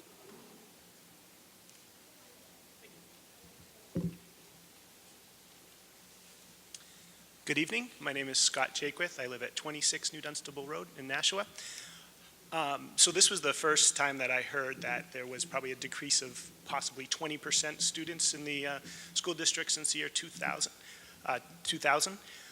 So as a taxpayer, at face value, you would think, wow, let's cut 20% teachers, or let's cut 20% of our buildings. But I think that's only one piece of the puzzle. So if, as a board of aldermen, make some pretty tough choices, I want to also ask, since 2000, has our number of English language learners increased or decreased, and to what percentage? Since 2000, has the number of refugees increased or decreased in Nashua? Has the number of students on free and reduced lunch increased or decreased? Has the students needing special education service increased or decreased? Has the number of students needing mental health services increased or decreased? How about the number of students that are working, are involved in the court system? Has that increased or decreased? The number of students that are currently living in foster care and needing extra support, has that increased or decreased? So I think you have to take all of this data in consideration when deciding what a school needs, or what a school district needs to be successful. The face of the classroom has changed drastically since 2000, and I think we need to make sure that we have the supports to make sure that we can educate everybody. Thank you.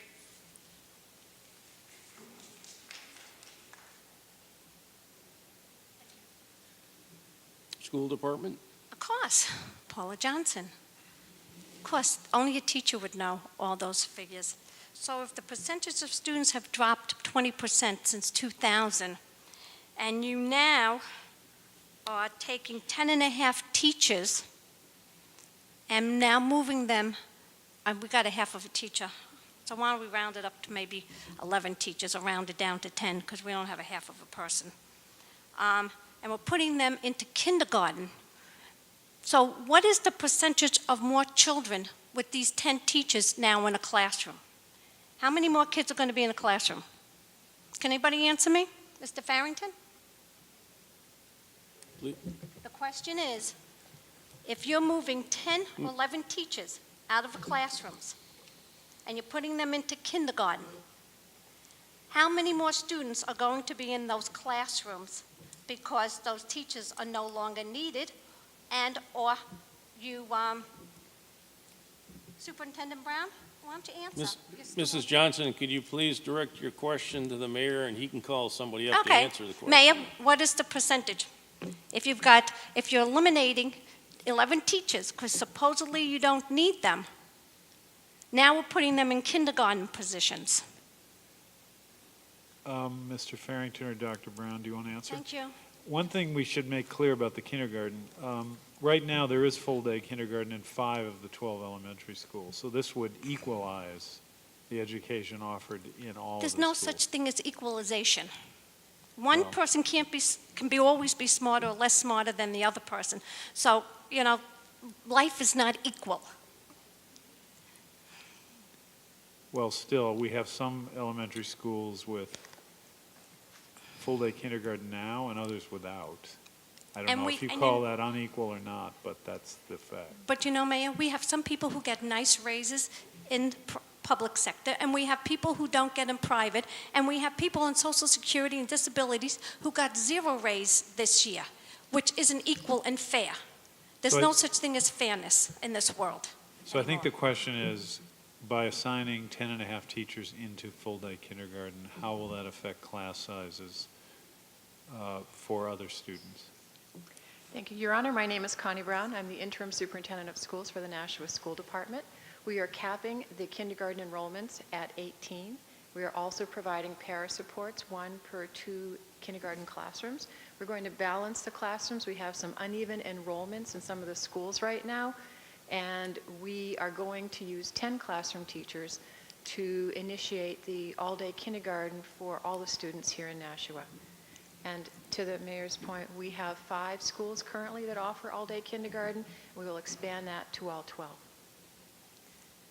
So you have some schools, classrooms that are unbalanced. So that means you're going to bring them up to the 25-kid level or whatever it is per contract? I'm not sure where you got the 25. Are you referring to the collective bargaining agreement or the state guidelines that we use? It would have to be the collective bargaining, because any kids over that amount, we pay overage. Am I correct?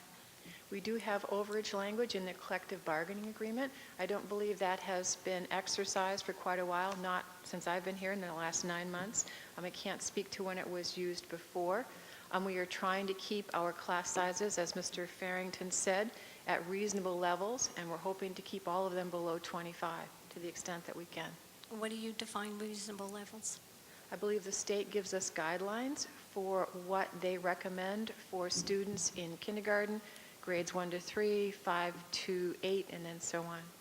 So, but we're talking just elementary right now, because these are elementary school teachers that we're taking 10 of them or 11, right? We are going to redeploy 10 elementary teachers to even out some of the current class size disparities and implement all-day kindergarten for all of the students in Nashua. We have planned for 800 incoming kindergarten students. So, okay. So how many teachers are we going to need altogether for kindergarten? Is it 10? We're going to need altogether 42 kindergarten teachers. But I'm saying new teachers. I believe the question you asked was how many kindergarten teachers, Okay, and there I are going to rephrase be it. 42. Okay, how many new kindergarten teachers do we need? We're going to go from 32 to 42. So you're going to use all 10? We are going to have 42 kindergarten teachers. We currently have 32. So that's 10. So that's 10. So that would be 10 teachers that you're going to redeploy into kindergarten. So where are they currently? So you're going to take the classrooms and you're going to kind of level them off in all the schools. So you're going to just take teachers from different schools and you're going to centralize some other ones, or you're going to be taking them right from that school itself? I mean, Okay, let me rephrase this. So, which school doesn't have kindergarten? Let's say Bicentennial doesn't have kindergarten, am I correct? Bicentennial does have kindergarten. It Full has day? half-time kindergarten Okay, so right let's now. use them as an example. So how many teachers would you be taking from there? Excuse me, for Mrs. Johnson, are these directly related to a budget number? Because it it is. seems like we're having a conversation about class balancing and... You know, Alderman Dowd, this is my tax dollars, and I have the right to ask all these questions and get an answer on my tax dollars, because I'm trying to understand how this money is going to be allocated for how many teachers in how many schools. Okay, that makes sense. Try to please relate your question to the I dollar. am. So I'm trying to figure this out. In which schools? You can't shut down a citizen asking these questions. It's my tax dollars. You Not cannot. shutting you down, I'm trying to direct it to a I question. am, but I am asking the questions, and I'm trying to figure out the answers to this.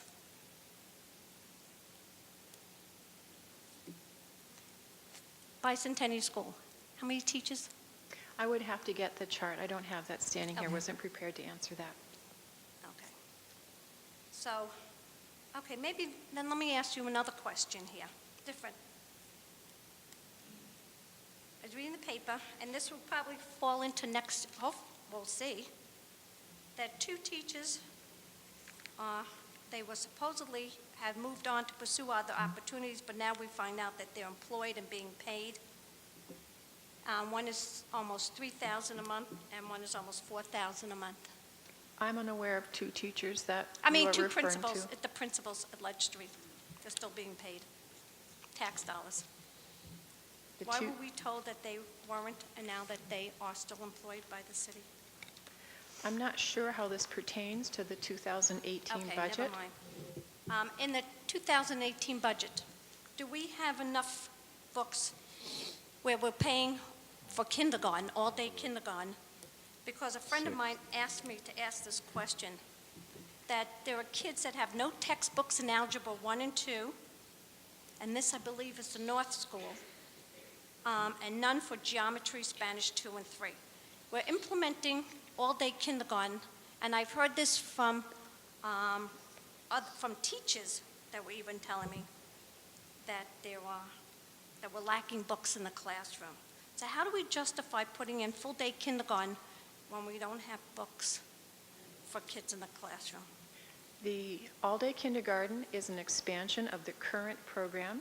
It moves forward the board's goal to have all students reading on grade level by the end of third grade. Okay, but that's not the answer to my question. My question is, how do we justify full-day kindergarten? Maybe a board member wants to answer it. How do we justify full-day kindergarten when we have kids in the classroom that I just read to you that no textbooks for Algebra 1 and 2, none for Geometry, none for Spanish 2 and 3? I'm not able to confirm that. That's something I would need to research. But again, the board voted to move forward all-day kindergarten for all students here in Nashua based on the goal that it adopted to have all students reading and doing mathematics on grade level by the end of grade 3. May I ask a board member the same question? Through the mayor. What's the question? The question is, how do we justify, maybe you should have been listening to what I was saying. How do we justify no textbooks for algebra, students in Algebra 1 and 2, none for Geometry, none for Spanish 2 and 3? All right, does any board member have a different answer than the one Dr. Brown gave? And they're If honor it's the classes. same. And the lower level classes have no books.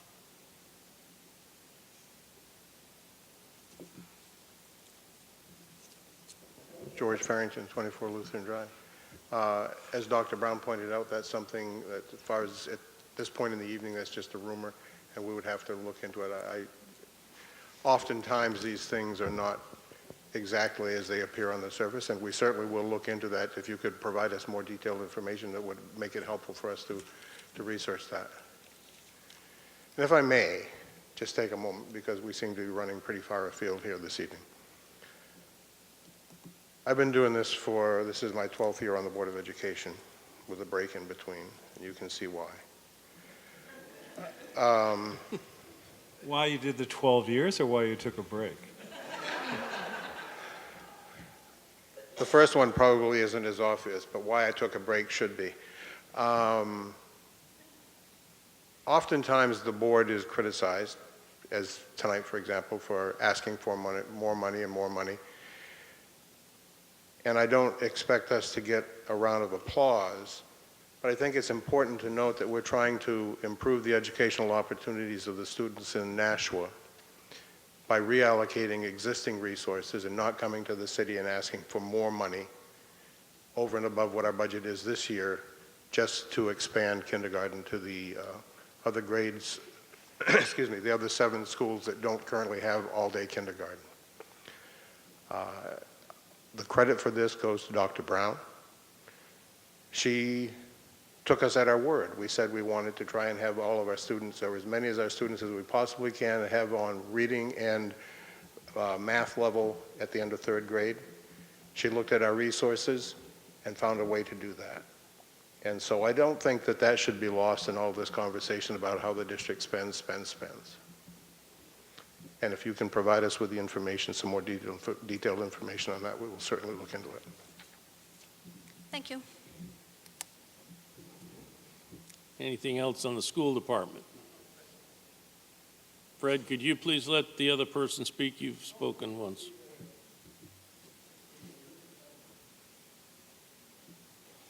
Mike Gallagher, 9 Old Coach Road. In full disclosure, I have 3 children in the school district. I have 3 children at New Searles. Not looking for applause, but Jay Harding and his team do an amazing job there. My youngest daughter is in the preschool program, so I pay out of my pocket to have her go there for that because my family values education.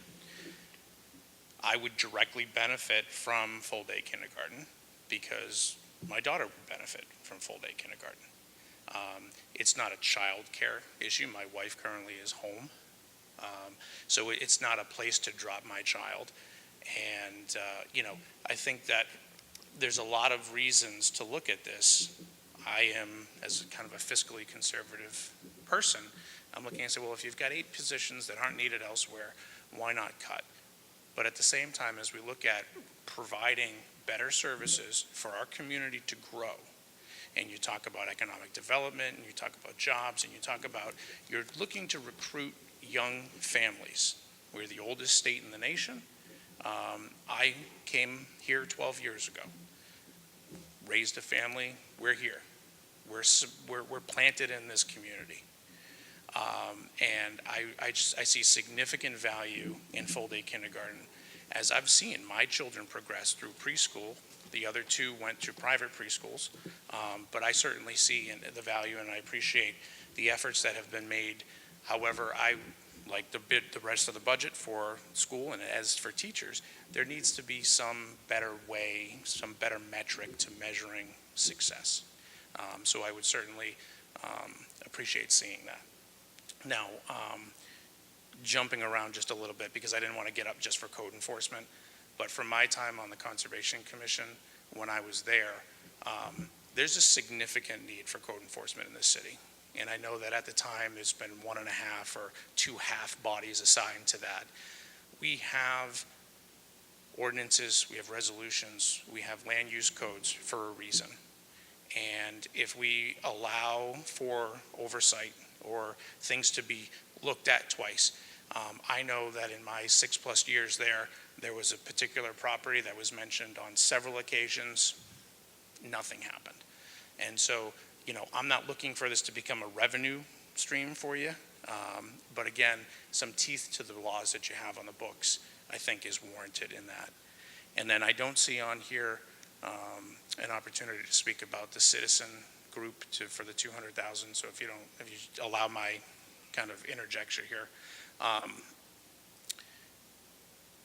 think if you look around this room and you ask those who work for the city in some capacity, either as a volunteer, I include the Board of Aldermen as volunteers, by the way, if they raise their hand, 90% of this room works for the city in some capacity, volunteer or paid.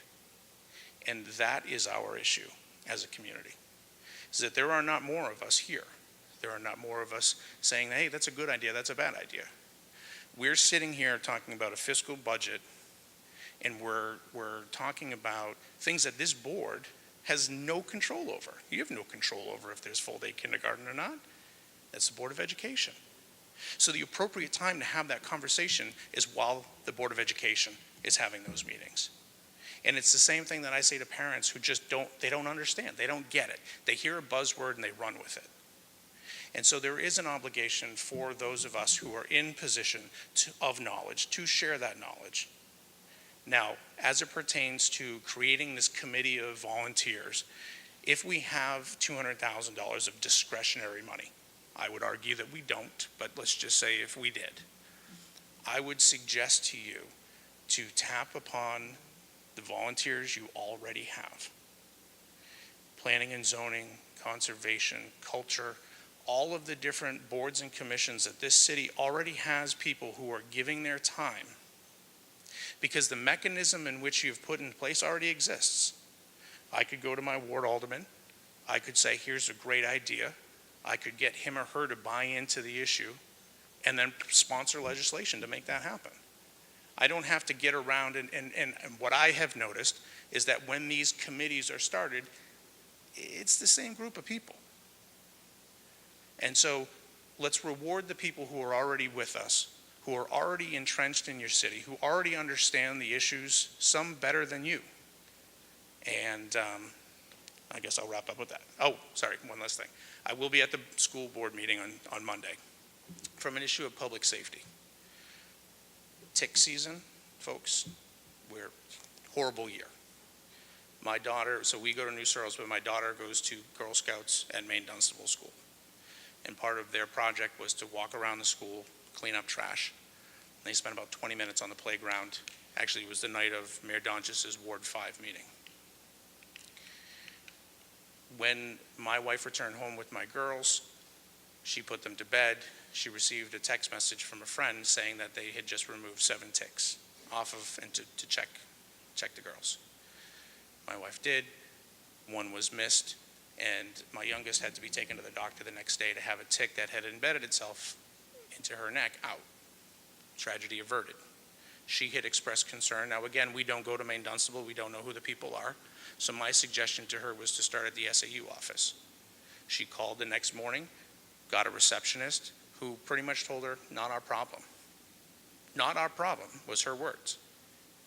And so I have a problem with that, because we're spending money on opioid appropriately so. It's a public safety issue. This is a known risk. I have parents from that same school telling me that they can't get the lawn mowed. Ticks coming in from the woods are in the long grass. These children are out there every day at recess. You have high school students that are taking walks out in Mine Falls, class-led walks out into Mine Falls with no notification to parents, no bug spray applied. And I think that we can do a better job. And again, I just figured I had a mic in front of me, I'd mention it, but I'll be at the board meeting on Monday for that as well. Thank you. Any other questions on the school department? Fred T-Boom, back to the kindergarten, since that came up. The cost of this full-time kindergarten in these other schools is about $1 million. That kindergarten question in the school board, that somebody brought up, there should have been discussion, never went to the school instruction committee. It was only debated at board level. It was certainly not an unanimous vote to take kindergarten full-time.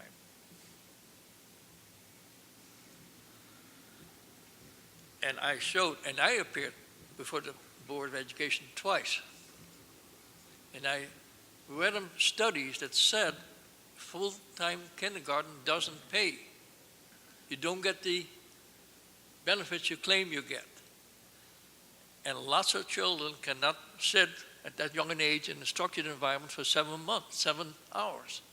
If you want to teach them math by the 3rd grade, whatever objective I heard, that means that you have to start teaching them a structured set of courses, or structured environment, And that means the kids are not out running around. They're not playing. Kids that young should be playing around, running around, experience no structure at all. And I've shown studies, and I quoted studies that said that and proven that. At the same time, there's no one's ever proven in a study that past the third grade was of any benefit. So they've shown a disadvantageous effect, structuring these kids too long, too early, for too long a time, and no real benefit by past third grade. And yet we're spending an extra $1 million. And by the way, the reason the these 5 schools have kindergarten, because part of that is a special education stuff. It's a program requirement for the kids to, it's not totally voluntary. Now, one gentleman come up and says, you know, all the things that are happening now that didn't happen in the past. I'm old enough to know what happened in the past. When I came to this country, there was no special education. I came to this country, I spoke barely any English. Now maybe you can say I don't speak any English still, but I could barely speak any English. There was no ESL. There were no teachers teaching you foreign languages or transitioning you. I spoke broken Spanish, and a kid came from school in Colombia, and they put him in the classroom in the desk behind me so I can translate English to my broken English to his broken Spanish, to his Spanish, from my broken Spanish to his Spanish. You know, funny thing happened. We both entered that school, 10th grade, around November. When we graduated in June, both the Spanish kid and I spoke fluent English. Kids learn. They don't need ESL teachers. They don't need any of that stuff. So if somebody says, oh, we got all these problems now that we didn't have in the past. We had the same problems in the past we have now. We just created a whole culture, what I call a victimizing culture. Everybody's a victim. Special education. 1 out of 5 kids today in the National School District is coded special education, about 18, 19%. About 10 years ago, the number was 12%. What happened? The kids are getting dumber? No, we asked the psychologists, they say, oh, well, we have better ways of measuring. Look at autism. We now can measure autistic kids. We couldn't measure them before. Baloney. We're creating a culture that fits what we think is our need. But the needs today are the same as the needs that were here 20 years ago, 30 years ago, 40 years ago. And we had none of this nonsense. Any other comments on education? Please come up to the microphone. Gloria Timmons, Nashua, New Hampshire, 3 Rodine Drive. After hearing all this stuff and who pay taxes and who don't pay taxes, I pay taxes. I want you to know we do need 4-day kindergarten. I have 16 grandkids, so let me just tell you, I'm kind of angry right now. So let me calm down. I have 4 kids in Title I school. 2 kids in Title I school and 2 kids in non-Title I school. So 2 went to half-day kindergarten and 2 did not go to, 2 went to 4-day kindergarten. The one that was in the Title I school surpassed the one that went to half-day kindergarten. I know that for a fact. As far as the classrooms, I have kids in Nashua North, Nashua South, Ledge Street, Fairgrounds, Elm Street, you name them, 16 schools. I know what they're doing. They're doing a great job. And I am sick and tired hearing about, what about the money? I pay taxes. I am a taxpayer. And the kids are getting a good education. We do need 4-day kindergarten because I can tell the difference between the one that did not have 4-day kindergarten versus the one that did have 4-day kindergarten. So we're putting a value on education. And that shouldn't be right. And as far as ESL, yes, we do need ESL. Yes, we do need all those programs. I see the difference. I've been here all my life. I didn't just immigrate here. Neither did my mother, neither did her mother. So I'm very, very angry with, oh, we got to worry about money. We got to worry about this. We have to worry about our children. That's what we have to worry about. And full-day kindergarten is the way that we need to go. And they do need to read to be competitive with other kids throughout the world, not just in Nashua, through the state, through all the states. And I'm a veteran, a retired one. I work for the federal government and the state government. So I'm very angry about, demanding answers. Can't do this, can't do that, because you put a value on every single penny. Well, I pay taxes as well. And it really sickens me when you put a value on my grandchildren's head. I don't like that. And it's not about one being smarter than the other. One had a better opportunity than the other. That's the difference. And you talk about fairness. The fairness is full-day kindergarten, period. Thank you, Mayor Donches. Thank you, Chief Lavoie. Thank you, the fire department. Thank you for everybody that does public service, because without them, it wouldn't be us. And I'm very angry to hear people demanding answers for things that you can't answer. We're wasting time. So here, waste a bunch of time for what? To get no answers. Now, if you want to know about the school, the Board of Education, go to those meetings and see what's happening there and question that there. Governor Sununu happened to pass full-day kindergarten. We should have full-day kindergarten. And I have to say this, now I'm coming down a little bit. The kindergartens, my two kindergartners that went to the Title II schools, they actually learned more than the ones that went to half-day kindergarten. They knew their alphabet frontwards and backwards. They knew not how to count by one, they knew how to count by 2, 3, 4, 5, 6, 7, 8, 9. I was amazed. But not the one that went to half-day kindergarten. So I said, oh, wait a minute. These kids here who went to Title I schools, and these kids who did not go to the Title I school, knew way more than these because they had more time. Not because they were smarter, not because one was unequal than the other. So I'm just wanting you to know that we do need four-day kindergarten. We have a great public school district. I have my children. They are educators. They all went to college, Ivy League schools, because they had good public education right here. And thank you all for that.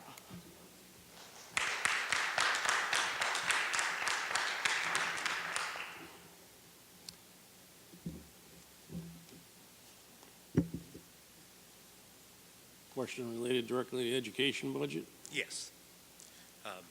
Mayor, first, my name's Steve Lyons. I'm the representative for the custodial and security and maintenance group at the schools. There's been a lot of discussions on the papers relative to the reductions of the custodians. It's my understanding it's been put out that there are 9 custodians being reduced. I'm involved in that process.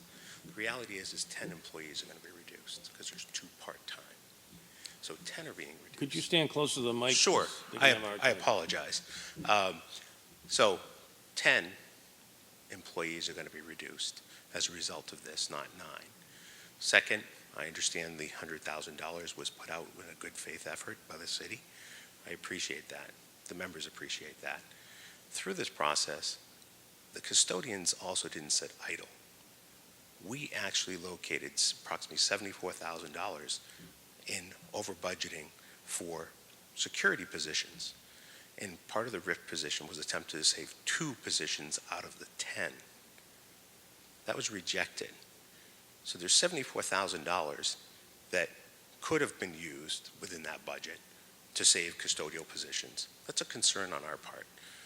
We entered into this as a process, and our concerns is, I think there's more money in that budget that is not allotted for anything, and it should be reviewed further, because if a custodian can find $74,000 in that budget, there's probably a lot more that can be found. Not being spent, not a reduction in staff. This was unspent, undesignated money, incorrectly designated. And I would love to have a conversation about that further, if anyone would like to have that. Thank you for your time. Anyone else in education? Okay, moving along. Next is debt service, Department 193, appropriations on page 255. Next is contingency, 194, the appropriations on page 259. Interfund transfers, page Department 198, appropriations on page 260.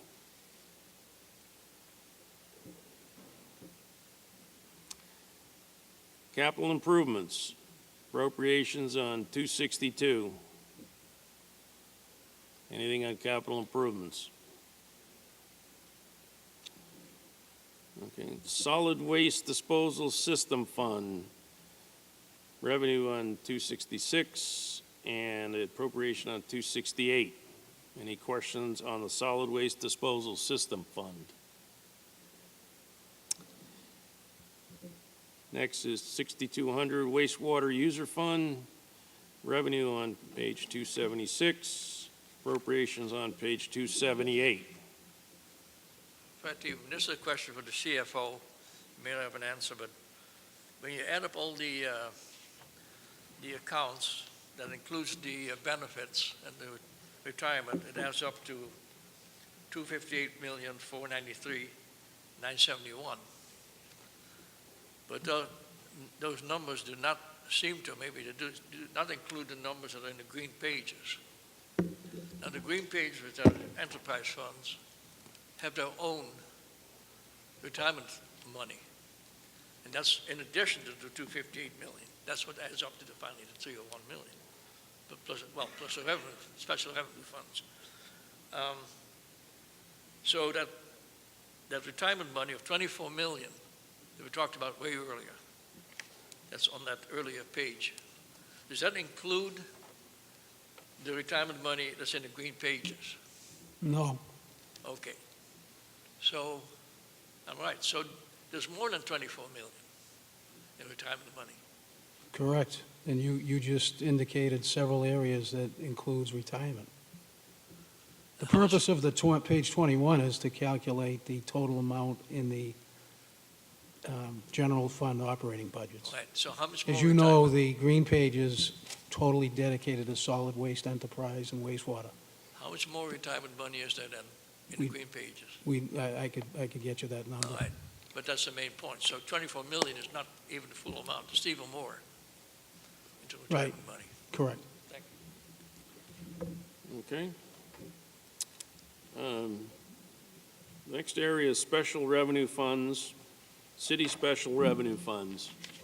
Any questions on any of the city special revenue funds?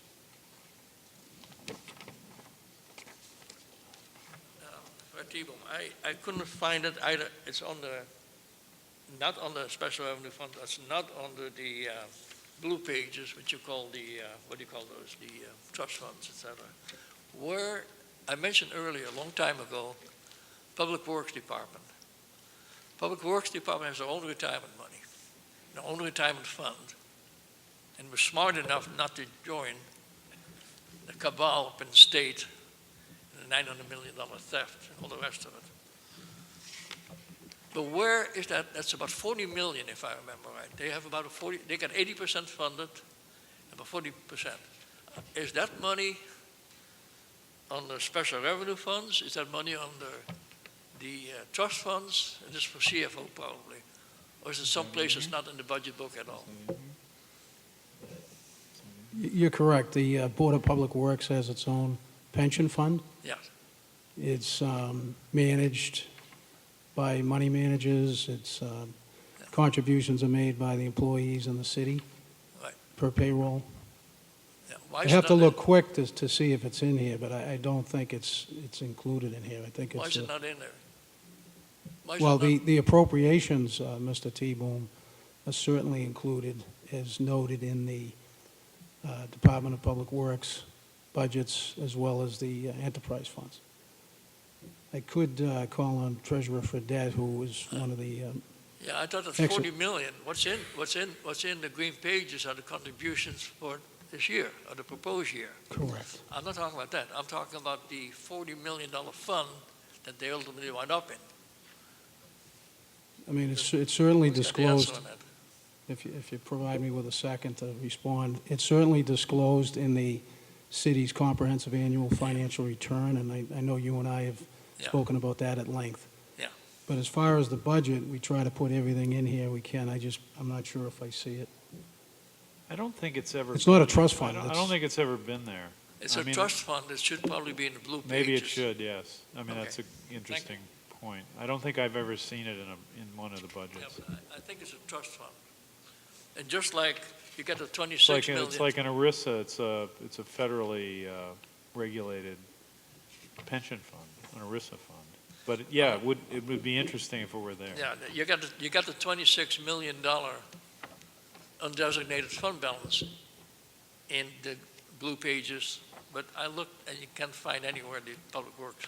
It would make us look good because it only covers 100 employees, but it's been well managed and it's over 80% funded, and yeah, we should have it in the book.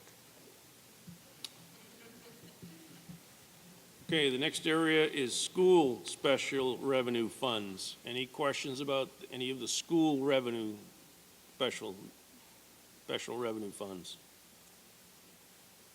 Seeing none. The supplemental information in the blue section. Are there any questions on anything in the supplemental information to the budget?